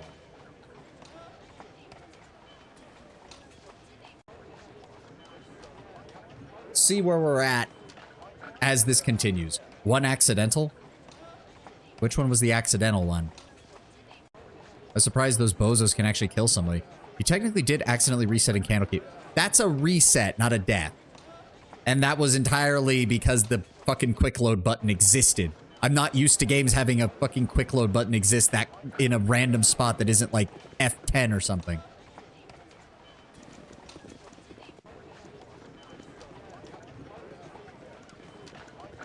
Later on, you'll be able to just pay to bring them back. I know. I know that's a thing. I mean, the raised dead cost in the temple isn't even that high. All right, that's where we killed the hobgoblins. So there shouldn't be too much more of this zone. Right?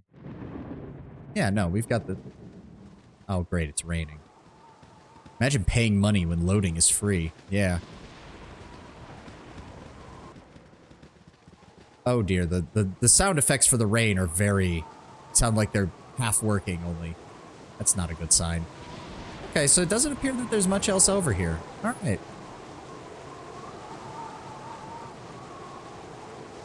So I think that's... Yeah, that's everything. All right. Let's start making our way out of here then. I guess we head back down to the south. Day 2, hour 14, so it's the afternoon.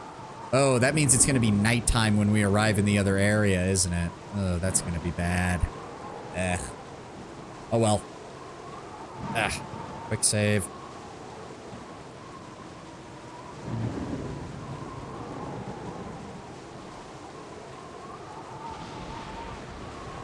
I don't like the fact that the wind is this loud. Ambient volume. There we go. Just slightly low. Okay. Okay, we can't reach Baragos, although we should probably stop off at Baragos. I guess we can explore the rest of this area? Yes. We have a full party now, so we should be able to handle it. You would think. Imagine paying money. Wind's howling. Yes. Alright, let's take a look around. Let's see what we've got. Oh, fuck. Okay, an entire pack of gibberlings. Khalid, please get out in the front, please. There we go. Okay, everybody focus on the next one. There we go. You got this, Khalid. You got it. Just hold him in place. There we go. Nice. Party has gained 35 experience. Wow, 35 for 3 of them? I'm hoping that meant 35 for each person, but somehow I doubt it. Oh no, I think we did. Okay. All right, we're getting there. Getting there, slowly but surely. Slowly but surely. Wonder what got all these skibberlings sick. Well, I'm sure we'll find out. I'm sure there's something around here. The gibberlings are basically like goblins, right? I will admit, I am familiar with a lot of D&D mechanics. I am actually not that familiar with Faerun as a setting.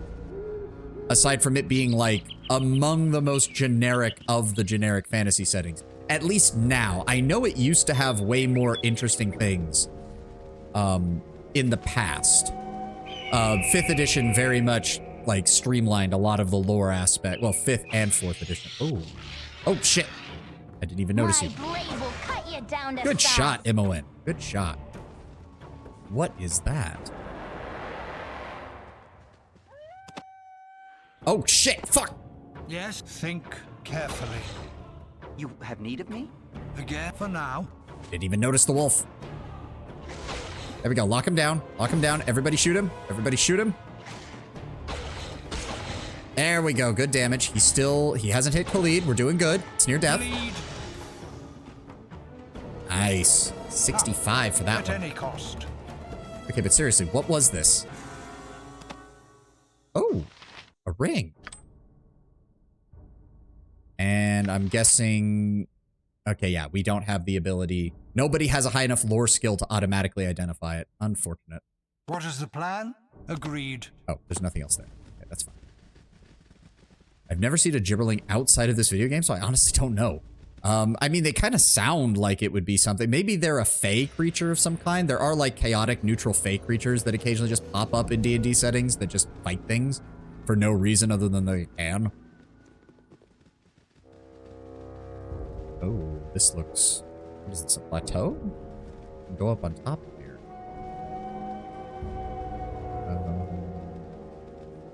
This...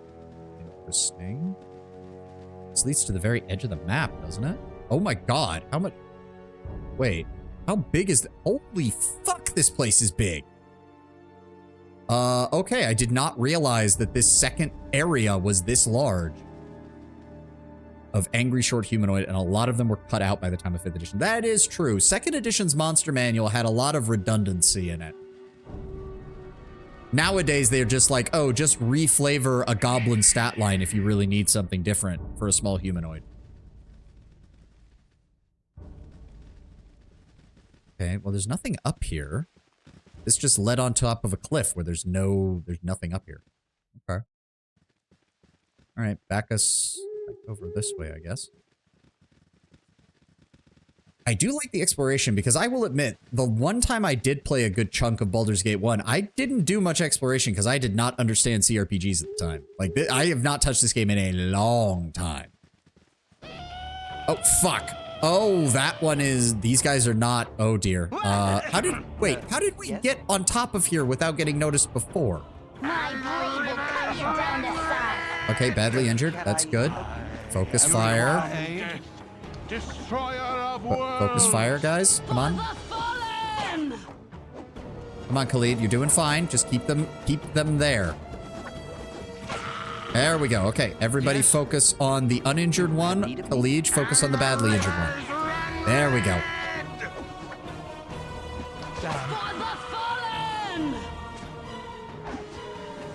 Bleed. There we go. Again. Nice. Oh, 15 experience. Fuck. Yes. The gibberlings are worth more than these guys. Fuck me. Oh, but they do have actual... Oh, okay. Short sword. Interesting. Oh, no. Guys, come on. Each map has a few set spawn points that can populate with enemies as soon as they're out of the party's line of sight. So those guys appeared out of thin air. I mean, at least they're out of your line of sight when it happens. So I can at least justify it as... We went up on the plateau, these guys were hanging out somewhere down here, and they moved in because they knew there was no way off the plateau. There's still ways to rationalize it. And I appreciate that better than enemy literally appeared from nowhere.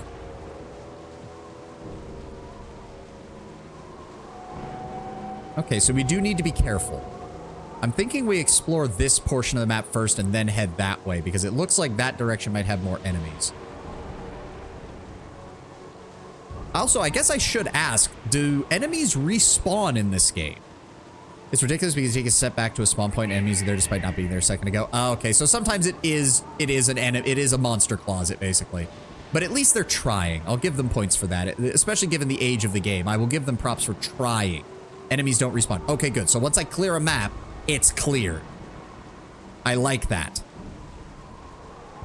You just get those random spawns? Okay. And I know there are random encounters too. Okay.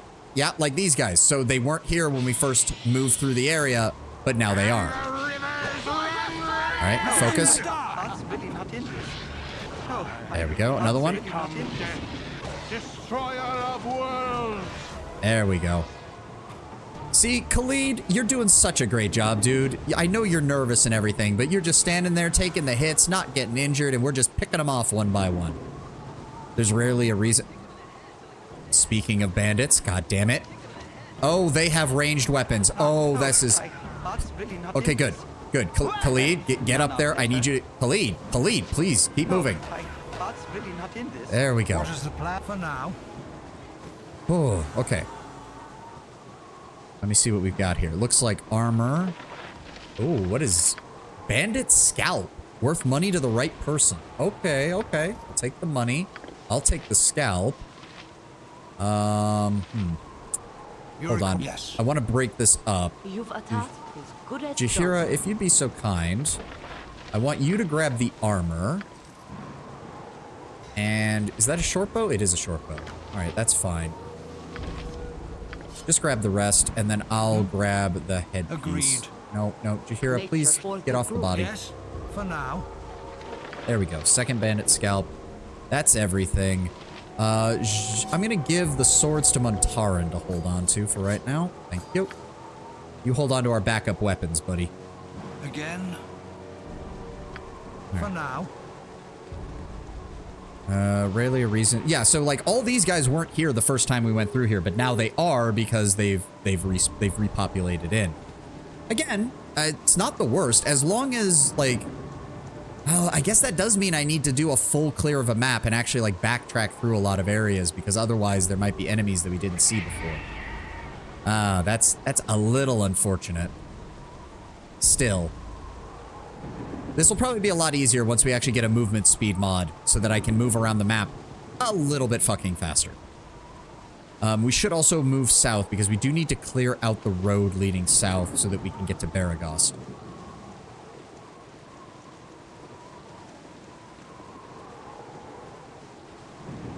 I just have no idea what I'm on the lookout for around here. What's over here? Quick save. Okay, so this leads around to the bottom of the map. I'm guessing... Can we fit through here? Barely. Okay, it's a dead end. Okay, that makes me worried that... Now I'm going to be concerned that every time I run into a dead end, they've just put an enemy group behind me like it's an ambush. But it doesn't look like that's the case this time. Okay, nice. There's rarely a reason to revisit a map once you've cleared it. Yeah, I mean, that makes sense. I don't... Oh, what the... Whoa, what the fuck? Okay, Bleed, I need you to pop a healing potion. Everybody else, focus fire on the kobolds. You have need of me? There we go. Everybody focus fire. We got really unlucky there. There we go. At any cost. If you're gonna mod, but not too much, I also recommend a look at the Dragon Spear UI++. Interesting. I'll have to keep it in mind. As I said, yeah, I don't want to mod too much. I do not want to mod too much. This is all basic shit from the looks of it. Yeah, okay. Since it's mainly archer supplies, Imoen, can you come up here and grab this stuff for us? I know you can't carry much in the way of equipment, but still. Again, we're just at that point in the game where every gold piece counts. Oh, that is a person. Since that has a better inventory UI, more of a BG3 style where it lets you look at everyone's inventory. Oh, that would be so nice. Baragos to the south. Who are you? Andout. Hey, Mustache to Baragos, I must. Governor Caldeth must be told of the extra troops being sent his way. Baragos is to be garrisoned in case of an Armanian attack. Although Amd has denied such intent. Of course they would deny it, the damn snakes. Make way for the messenger. Wait. Wait. You must dash to Baragos, but Baragos is to the south. What the fuck? I am now very suspicious of that man. Very suspicious. I have a job fair to attend, so I need to pop off a bit early. See you next stream. See you next stream, Lord Bramber. Sunday will be Disco Elysium. We're still going to be alternating until I finish Disco Elysium, and then we will we'll focus exclusively on Baldur's Gate. That is a fucking dead caravan from the looks of it, which means somebody killed them. I don't like the look of this one bit. I'll do my best. There is nothing in there. And only a paltry sum of gold in the other. Okay, we're gonna back off. Breton? I have no what Breton is. Okay, so... Okay, we can get to Baragos, and that's a town. What do you need? There. Oh. Golden Agreed. Van. You need directions? You seem a friendly sort, so I thought I'd offer my services as a guide. What do you need from the town of Baragos? Looking for a bit of luxury. What's the nicest inn in town? I need some well-made arms and armor. Do they have a good smithy? Just a place to sit a spell and drown my worries. Where's a good tavern?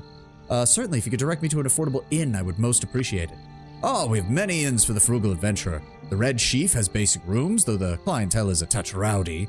There's the Burning Wizard and the Jovial Juggler, which also have finer suites. The Red Chief is near the center of town, as is the Burning Wizard. The Jovial Juggler is a bit further along and sits on the southern edge of the city. Oh dear, well, it was a Disco Elysium reference, but never mind then. I have not gotten, like, it's a blind playthrough, or it's a mostly blind playthrough. I played through the first couple of days years ago, but we're getting to the point in the game where I have no idea what's coming next. And unfortunately, I haven't seen anyone use the word Breton, so I have no idea what it's referring to. If I was looking for a bit of luxury, what's the nicest inn in town? Ah, the nicest inn would have to be Feldpost, although it is also quite friendly. Lots of local color. Feldpost Inn is in the lower west side. Okay, what if we need arms and armor? Oh, we've got the best smithy in the realms. Terom Thunderhammer Furium rules the Thunderhammer smithy in the eastern side.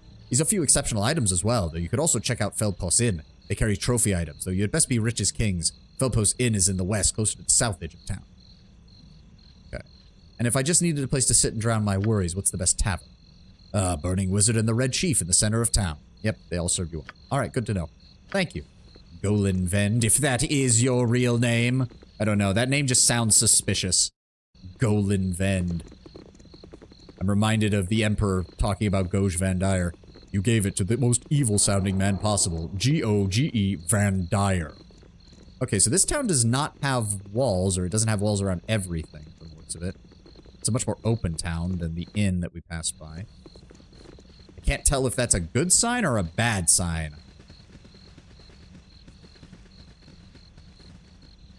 Just want to clear out. I do like that I can clearly see where the fog of war is on the map, so I can see exactly what I still need to explore. I do appreciate that.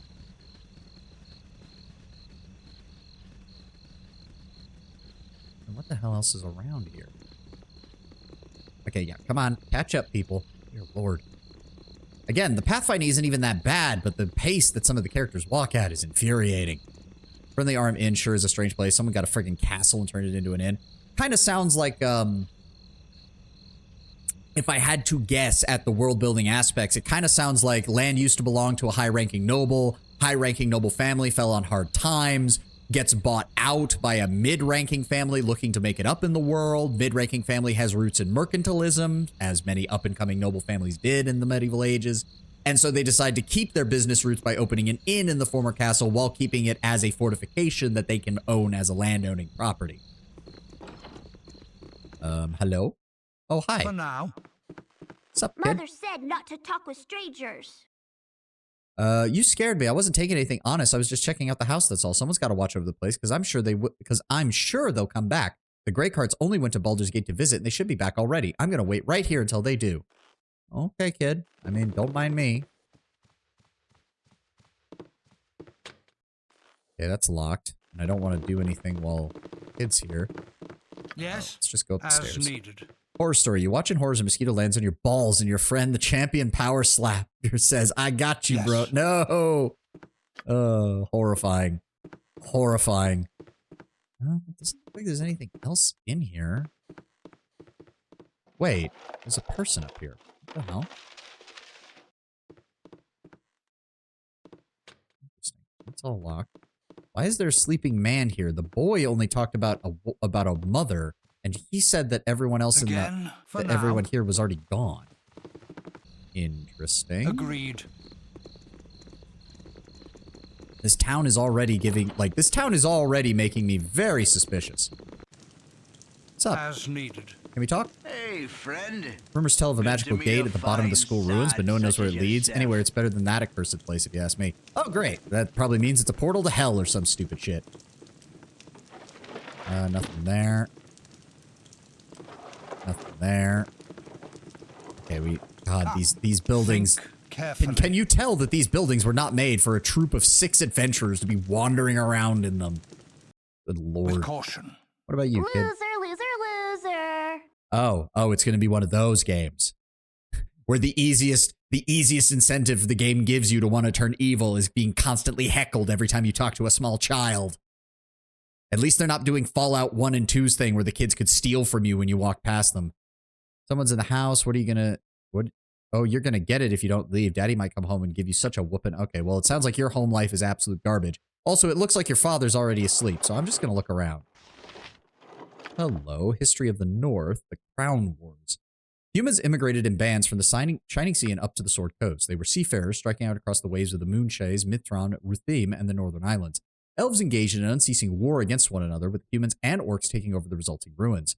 Perhaps the greatest calamity to befall the fair folk was the Dark Disaster, a killing magic that took the form of a dark burning cloud, enshrouding the kingdom of Megurita. Okay. And when it faded away only some months later, not a single elf lived, nor were the trees left, only an open, blasted moor, the High Moor. All was not dark for the elves, though in retreat as barbarian humans and orc hordes grew in strength, their power rose in the elven court of Everesca, remaining a stronghold to this day. They conceived of cooperation between dwarves, kindly humans, and other elves for mutual survival against the orcs, marauding human warriors, and tides of beasts, ogres, bugbears, trolls, goblins, gnolls, and other human creatures. I feel like if you have to list that many, you can't just tidy it all up by saying tide of beasts. Oh, the desire to punt a child. Me when I can't punt the Jarl's son in Skyrim. Yeah. Well, why would you want to punt him in Skyrim? You have Fusroda. That sounds far more effective. Led by the rising power of the giants, astonishingly, in at least 3 places, the fallen kingdoms and the cities of Silvery Moon. Okay. All right. My WoW senses are tingling. And Mithranor. They succeeded with shining grace. To the east, on the sandy shores of the calm and shining narrow sea, human fishing villages grew into towns and then joined together into the nation of Netheril. Sages believe the fishing towns were united by a powerful human wizard who discovered a book of great magic power that survived from days of thunder, a book that legends calls the Nether Scrolls. Under this nameless wizard and those who followed, Netheril rose in power and glory, becoming both the first human land in the north and the most powerful. Some say this discovery marked the birth of human wizardry, since before then mankind had only shamans and witch doctors. For nearly 3,000 years, Netheril dominated the north, but even its legendary wizards were unable to stop their final doom. What is an unrelenting force shout, if not just a magical punt? Can I take this without... Hold on. What is my reputation?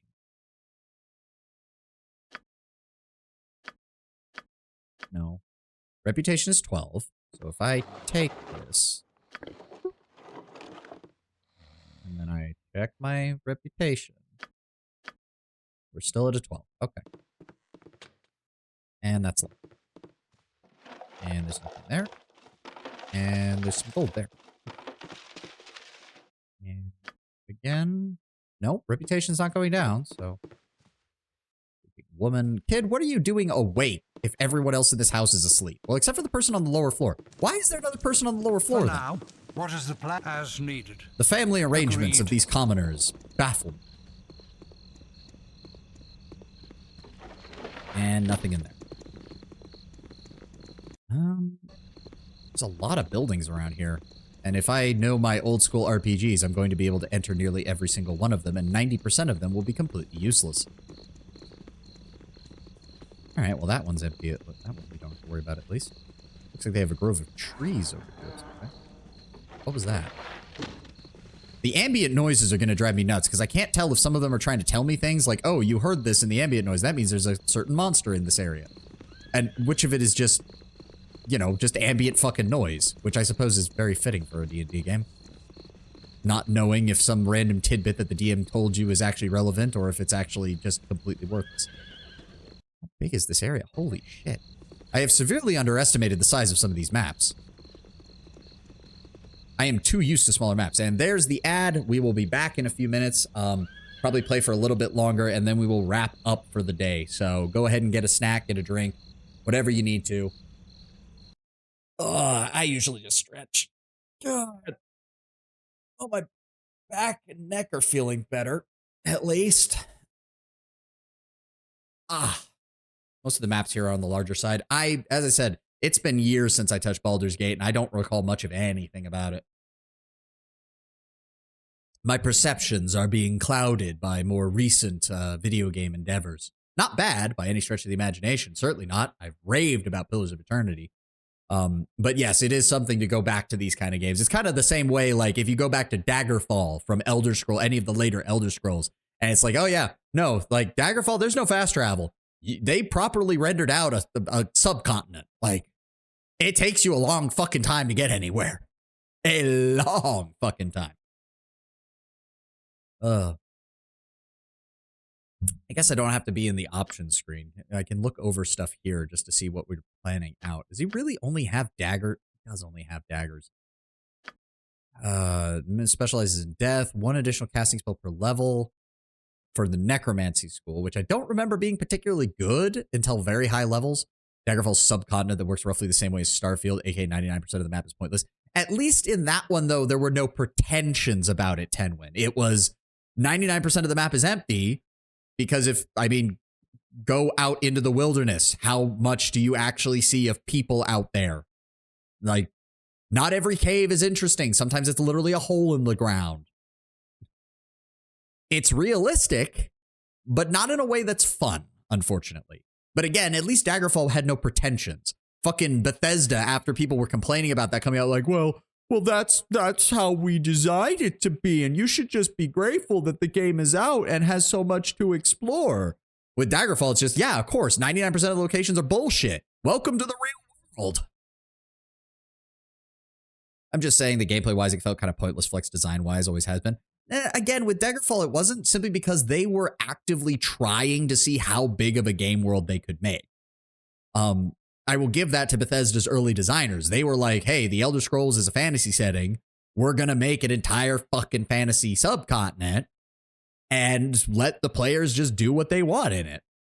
Like, there's a reason that in the same way that there's a lot of Oblivion fans who refuse to play the later games because they're not complex enough, there are still Daggerfall people who are like, nah, Morrowind's not enough. Like, we don't have enough options in Morrowind. We'll just stick to playing Daggerfall. It's why the Daggerfall Unity Engine remake has gotten such support over the years.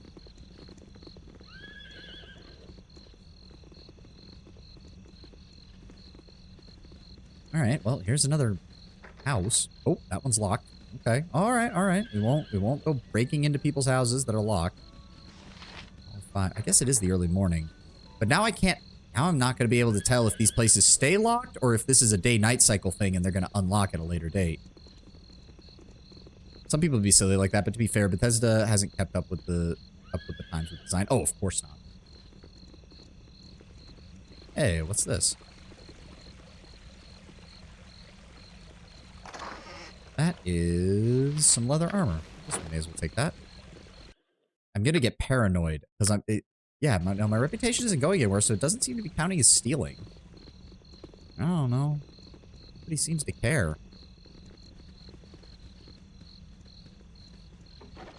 Ooh, some gold. Thank you. Could always use some more gold. Nothing there. And nothing there. I do wish that when containers were empty, it would remove them from the highlight, but hey, this one's open. Oh fuck! I should have saved. I should have fucking saved. Oh god, Khalid, help! Okay, nope, we're hitting the panic button. Spells, cast spells. What need ye dead? Yep. Oh, we are so fucked. Is everybody firing or not? Imowen, please shoot. Czar, please shoot. Ye spoke at me? Yes, oh omnipresent authority figure. Drink a potion. Cast a spell. Okay, there we go. He's dead. It's okay, Khalid. Oh god, he's poisoned, isn't he? Oh fuck. I don't know if we have a healing potion. Oh fuck. Oh fuck. Okay, combat's over. Khalid, we need... Shit, do we have a potion? Do we have a... I don't think we do. Shit balls. Nope, that's a potion of invisibility. That does not help me. Give everything to fucking Khalid. Oh god, we're gonna have to burn through items for this. I don't think I have anything. Nope, chill touch. Fuck. I have no idea how long this lasts. Okay, nope, pause. Oh, that thing's still alive. Fuck. Again. All right, there we go. Everybody attack. Everybody attack. Anybody want to attack? There we go. Okay. Can I help you? I'm pretty sure he's gonna die.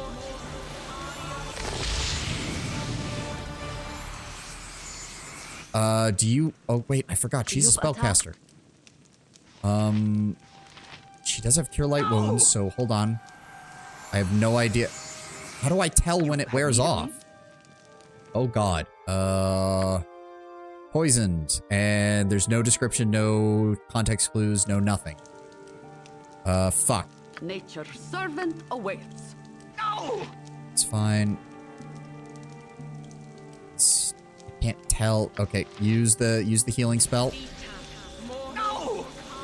Please cast it. Thank you. That's still... He's not gonna survive, is he? I'll do my best. There's no way that this run... Oh, wait. Is he good? Are we good? Okay. Whew. Quick save. All right. Can we... As needed. All right, let's go. Nothing in there. Oh, here we go. Got some items. Bottle of... Okay, hold on. We need to split up who's taking what. Can I help you? How much room do you have still in your inventory? A good bit. But try. Thank you. Thank you, Khalid, for not dying. Take those. We'll take those. Worn out boots. Common boots are made by using a... What? Common boots are made by using a form, but good boots are designed for the foot by an individual. Oh, okay. That's what it's saying. And the wine. Thank you. Ooh, so does that... Oh, yeah. Does that do anything? Probably not, but boots are boots. What is the plan? So. Think carefully. Alright, quick save. Do we have any more? Does not appear that we do. I think that means we cleared them out. Let's see. Apparently fled her home due to recent spider infestation. Yep. She insist. Wait. Much as I would rather not have them in my pack, she insists on seeing the bodies of the spider before I'm to receive any payment. She hit an extra bit of war if I bring her husband's old boot and her bottle of wine. Oh. Khalid, take the boots off. Sorry about that. All right. So she doesn't care about the gem, but she does want the bottle of wine and the boots. Do not drink that. All right. How do we... Wait, how do we... It says that she wants the body, but I can't pick up the body. What is going on here? Do I... Ah, there we go. Spider body. Perfect. Partake of the wine. No, this is a quest, Black Diamond. We are good people in finishing quests. Gigantic spiders are even more disgusting dead than alive. These bulbous crystalline eyes stare vacantly in your direction, and every now and then one of the 8 chitinous legs twitches spasmodically. Fuck you, game. Can't wait to see the 3D versions of those in Baldur's Gate 3. I'm sure that'll go great. Alright. Okay, well hopefully that's the only random combat encounter we encounter in this town. That would be nice. What did we even get from that? Like, did we even get... No, there's nothing there. Oh, there's the jester place. Right, right. Okay, we can rest there. Good. Oh, thank Christ. Commoner, nobody. Yornin. Who the fuck is Yornin? Why is he approaching me? Oh, no, he's not. Can I talk to you? Yes? They did quite a number on me, those half-ogres. There's a band of them fortifying themselves in the mountains southwest of here. Give them a taste of justice if you pass that way. Do me pal. Okay. I mean, hey, I'm down for it. Random quest is random quest. I'll take it. Me timber's bad enough without you bothering me. Aye, so everyone's heard? Everyone's a rubbernecker then? Is that it? Old Gurk had his famous cloak stolen right about his back by a bunch of paltry tasloi. Yeah, it's old news. If you make one crack about the cloakwood being an appropriate place to lose it, at least I'll put your liver on the fucking menu. Now move on and let the next people in line have their laugh. My dude, I didn't even come near you. What is your problem? I got some cheap beer for you. Hello, friends. Welcome to make yourselves at home. Just try not to rattle the locals. Times is pretty harsh right now. People don't need any more trouble than they've got. What can I do for you? All right, he still has a royal bed. So, like, it's not a problem. Oh, he won't buy anything. This is unfortunate. All right, well, fuck it. Rent out the room. All right, there we go. Everybody's healed. Everybody's got their spells back. Let's figure out what the hell's in here. Why is he approaching me? I can't give you a side quest if I don't approach you. I feel like that JoJo meme could get a lot of usage in this game.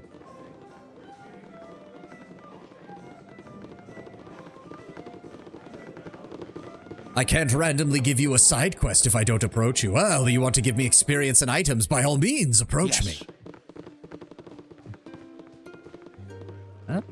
Doesn't look like there's anything in here. Oogie Wisham. You said something? What? Yes? What? Is he still down there? What do you mean? That Bjornin. He's looking at me. He's a paladin, you know. They ain't right in the head. They just look at you and you've been judged. What right do they have to do that? You deserve what you get. Get out of my sight. I know what you mean. Pretty high and mighty of him. Why? What have you done to deserve the stares? Has he threatened you in some way? Well, no, but I know he's looking for me. What else would he be doing down there? He says he's resting and chatting up the locals, but I just know he's here for me. I'm gonna stay up here until he's gone. Why wouldn't he just come upstairs to get you if he's so interested in you? Well, that would be too easy. No, he wants me to sit up here wondering if he knows what I know, that he knows that I know, that he knows that I'm up here knowing what he knows. I know it. Have you talked to someone about this? You seem agitated. Recent evidence suggests that a barrel full of monkeys is not half as much fun as previously claimed. It is in fact rather horrifying. Okay, goodbye. Alrighty then, Oogie. You have fun up here. You're insane. Ooh, small shield and an onyx ring. Take it. I'm getting paranoid about this. No, reputation hasn't changed. Nobody seems to bother. No one seems to care. Also, I'm pretty sure that's not better than the... Wait, can I talk to Bjornin now since we talked to the guy upstairs? What's going on, buddy? Are you really a paladin? Oh, no. He only cares about the half-ogres. He does not give a shit about that man up there. All right. So, let me see here. Armor class +1. No protection against missile attacks. I'm guessing that's not as good. Yes, this gives armor class +1 and has protection against missile attacks.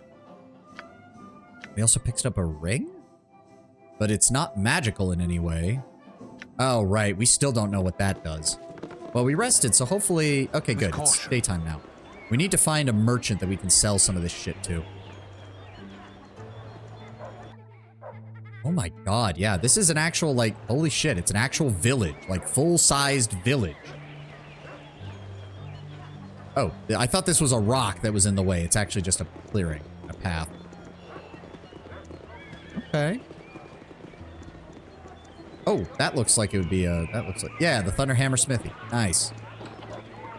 You have need of No, please. Enter the... What the hell oh is my wrong god. with your kind of way? Guys, come on. Enter the building. There we go. Again, as needed. Several smiths.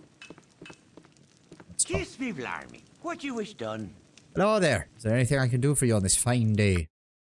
Oh, let me see what I can do. The belt of antipode is worth some money. We can sell the leather. That seems really low. That's weird. Well, we don't need the small shield. Oh, he doesn't want the ring. That's... Okay, that's interesting.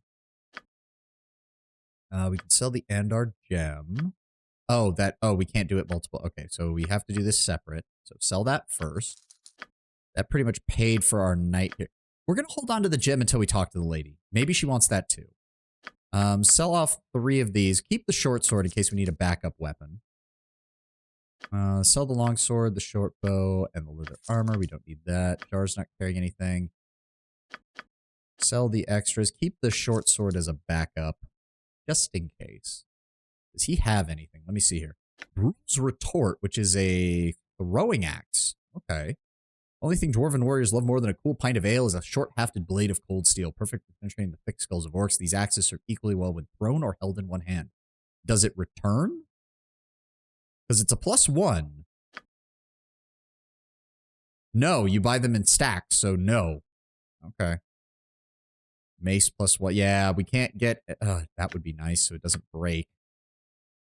Throwing deck. Oh, those are way more expensive. Oh, but you... Ooh. Oh, they're still they're expensive as shit.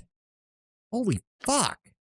For a 1 throwing dart is 113 gold for it to be +1. God damn. I'm going to need to save up some money. Like, look at that. Like, for the price of that, I could get a sling +1 and not have to worry. Like, god damn.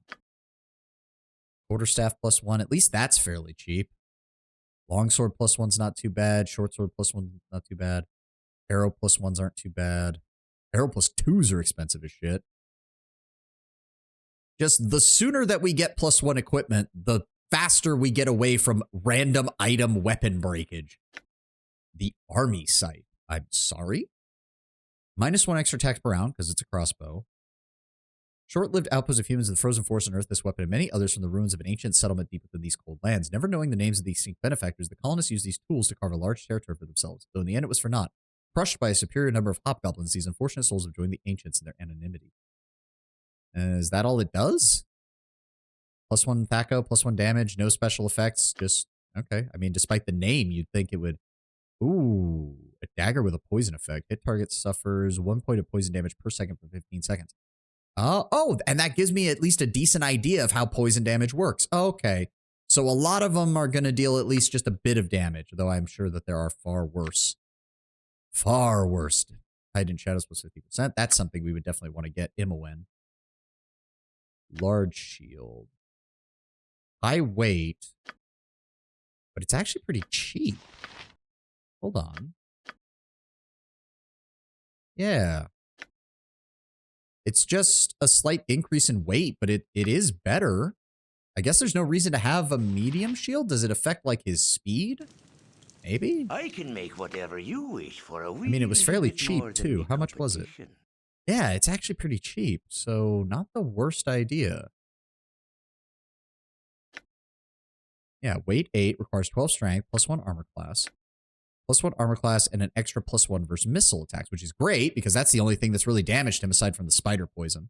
Requires 15 strength. Ah, does he have... He barely has enough to get it. Okay, we'll get him that then. Wish for a wee little bit more than me competition. It's not affecting buying prices. Interesting. All right. Either way, where is it? It's down here. Ooh. No, that's the same. It's just a different... It's weird. It's just a different, like, coloration. It does have +1s, but we can't afford those. +2 and an extra +1. Ah, okay. We'll go with the black large shield for him. There we go. And then we're just going to go over here. Equip that. Okay, yeah. So it still gives the +1 at close range. The only thing the large shield does is give him an additional +1 against ranged attacks. But I'm fine with that. I can make whatever you and then we wish can for a go wee off and little sell bit that more medium than shield. Keep the boots. We do not want to sell that. Oh, he can... Wait, what? Why does he even have the option to identify if he can't identify? That doesn't... That's stupid. Alright, let's see what's around here. Locked? No surprise there. Speak up. Oh. Speak up. Oh, friend. What can I do for you this day? No problem. Just browsing the smithy. I've heard much about it. Oh, it's no trouble at all. You can expect nothing but the best in service from the Thunderhammer. Best armors in the land. You need some help? Go ahead and speak to Teron himself. Alright, alright. Nice to see these people are pretty friendly. That's locked. That's locked. Fair enough. Alright, let's get out of these guys' way. They've got work to do.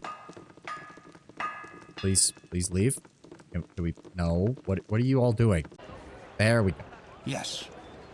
Alright, so I still need to find a place that can tell me what this ring is, which means we probably need to find a temple.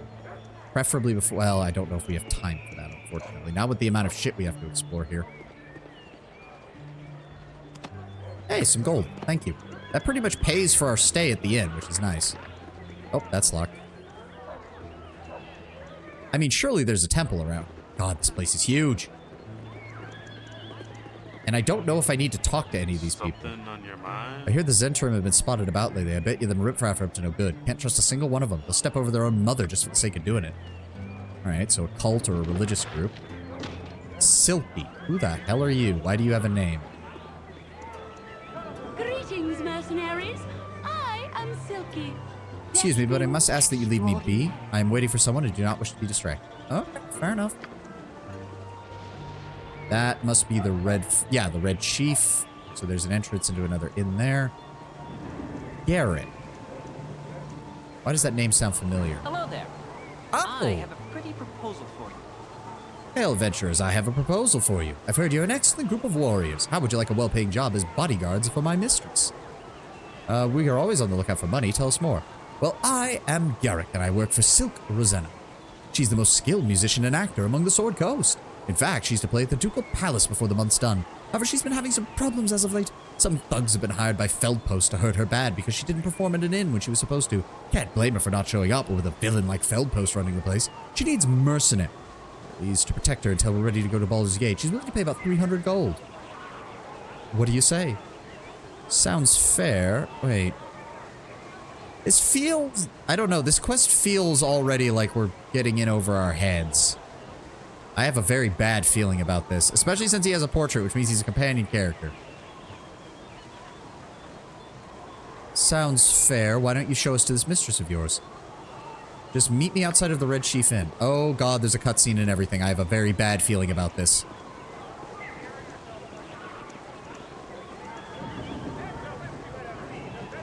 I have a very bad feeling about this. What are we doing? Okay, Garrick. Yes, sir. This is my mistress, Sir Miss Silky Rosanna. Greetings, mercenaries. I am Silke, thespian extraordinaire. Okay. Greetings, mercenaries. I guess I'll have to do... You look to be worth about 300 gold. That's what my little Garrick offered you, isn't it? I offered them 300 gold, just like you told me. Well, then I assume that Garrick has explained what your duties are. You must simply dispose of the ruffians when they come to threaten me. They shouldn't be too hard to deal with, but I would advise you to strike fast. Whatever you do, don't speak with them. One of them is a mage whose mystic words can sway even the most wise of men. Silke, I don't know why my first thought was Silco from Arcade. I don't know. I really don't like this. I really... Oh, dear. And I'm near the front. I don't like this one bit. There they are. Feldpost thugs. Strike when I tell you to. Greetings, Silke. We're here as you've asked, and we have the... Do not try to threaten me. I will not be easy prey for you to beat on. I have brought friends. What are you talking about? We're here with the gems that... Shut up. There'll be no weaseling out of this one. Strike now. Kill them all. What the hell is wrong with you? We won't murder men who are obviously innocent. Then our deal is off. In any case, you're probably too cowardly to be any good in a fight, and I will deal with them myself after I deal with you. Oh god, I'm standing next to her. Fuck. What is the plan? Run. Khalid, help. Khalid, get in here. Everybody else attack her. There we go. Badly injured. Take her down. No, don't let her get away. There we go.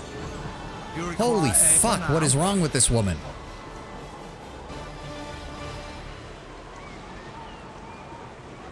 Oh, well, thanks for the money. She has a quarterstaff and a potion of invulnerability. Do I have room for that? Yeah, I do. Okay. Garrick, we need to talk. I am at your service. Silke's dead. I guess she had it coming. Can't be evil like her and expect to get away with it. But I'm out of a job now. Would it be too much to ask if I could join up with you? Unfortunately, we're full right now, but I'll keep you in mind. Please don't leave. Like, don't tell me you're gonna leave the game. Like, I would be very upset if you did. Hello there. Well, thank you for stopping that evil witch before she killed us. Take this as a token of appreciation. Hey, potion of defense. Thanks, guys. Khalid, you ain't Ader. I mean, he's kind of filling the same role. I just need him to not be at the back of the fucking line when I need him to do shit. I wanted to find... Unfortunately, I think it's just gonna take a while to explore this whole place, so I think I'm gonna call it here for right now. Let's go ahead and make a hard save. Session 1. Alright. So that's gonna be it for us today. I hope you all have enjoyed our first foray into Baldur's Gate 1. Yeah, I'm gonna need a mod that increases movement speed when we're out of combat, because holy fuck. Slaughtered a woman. I mean, she wanted me to just brutally kill a bunch of people, so... Joke's on her. She's a dipshit. I'm honestly surprised the rest of the group didn't join in and beating the crap out of her, but we beat her up with ranged weapons for the most part. I'd like to just imagine Khalid's not even hitting the enemy. He's just like batting away their attacks, and the rest of the party's just filling them full of lead. Quite literally in the case of our slingers. But again, that's going to be it for us today. Let's go see if we can find somebody to raid real fast. Oh dear. No, don't bring up Discord. No, don't bring up that either. I need my web browser. Thank you. It's cool. Have fun, bro. I will. I have no idea who is on right now. Oh, hey. He's usually not on this early. Kazuna Kip. He does reaction content on YouTube and streams a lot of Destiny stuff. You might have seen his stuff on YouTube. He's actually fairly prolific content reaction VTuber. I like his stuff. He does good commentary. He tries his best to actually be ethical about all of it, as far as getting permission for his reactions and actually trying to add something of substance. So we're going to go ahead and raid into him. He's a good dude. I've liked his stuff. So we're going to go ahead and raid into him. Thank you all for being here. Thank you all for joining me. I hope you all have a glorious rest of your day. And I will see you on Sunday, where we will be continuing Disco Elysium. As I said, the plan right now is to do back and forth between Disco Elysium and Baldur's Gate. Once we're done with Disco Elysium, we're going to double down and try to do as much Baldur's Gate as we can, with maybe the occasional video game of another description in between. Thank you all for being here, and thank you all for joining me. And for everybody who's new, thank you so much for showing up and checking us out. I hope to see you again. Have a good one, guys, and I hope you have a glorious weekend.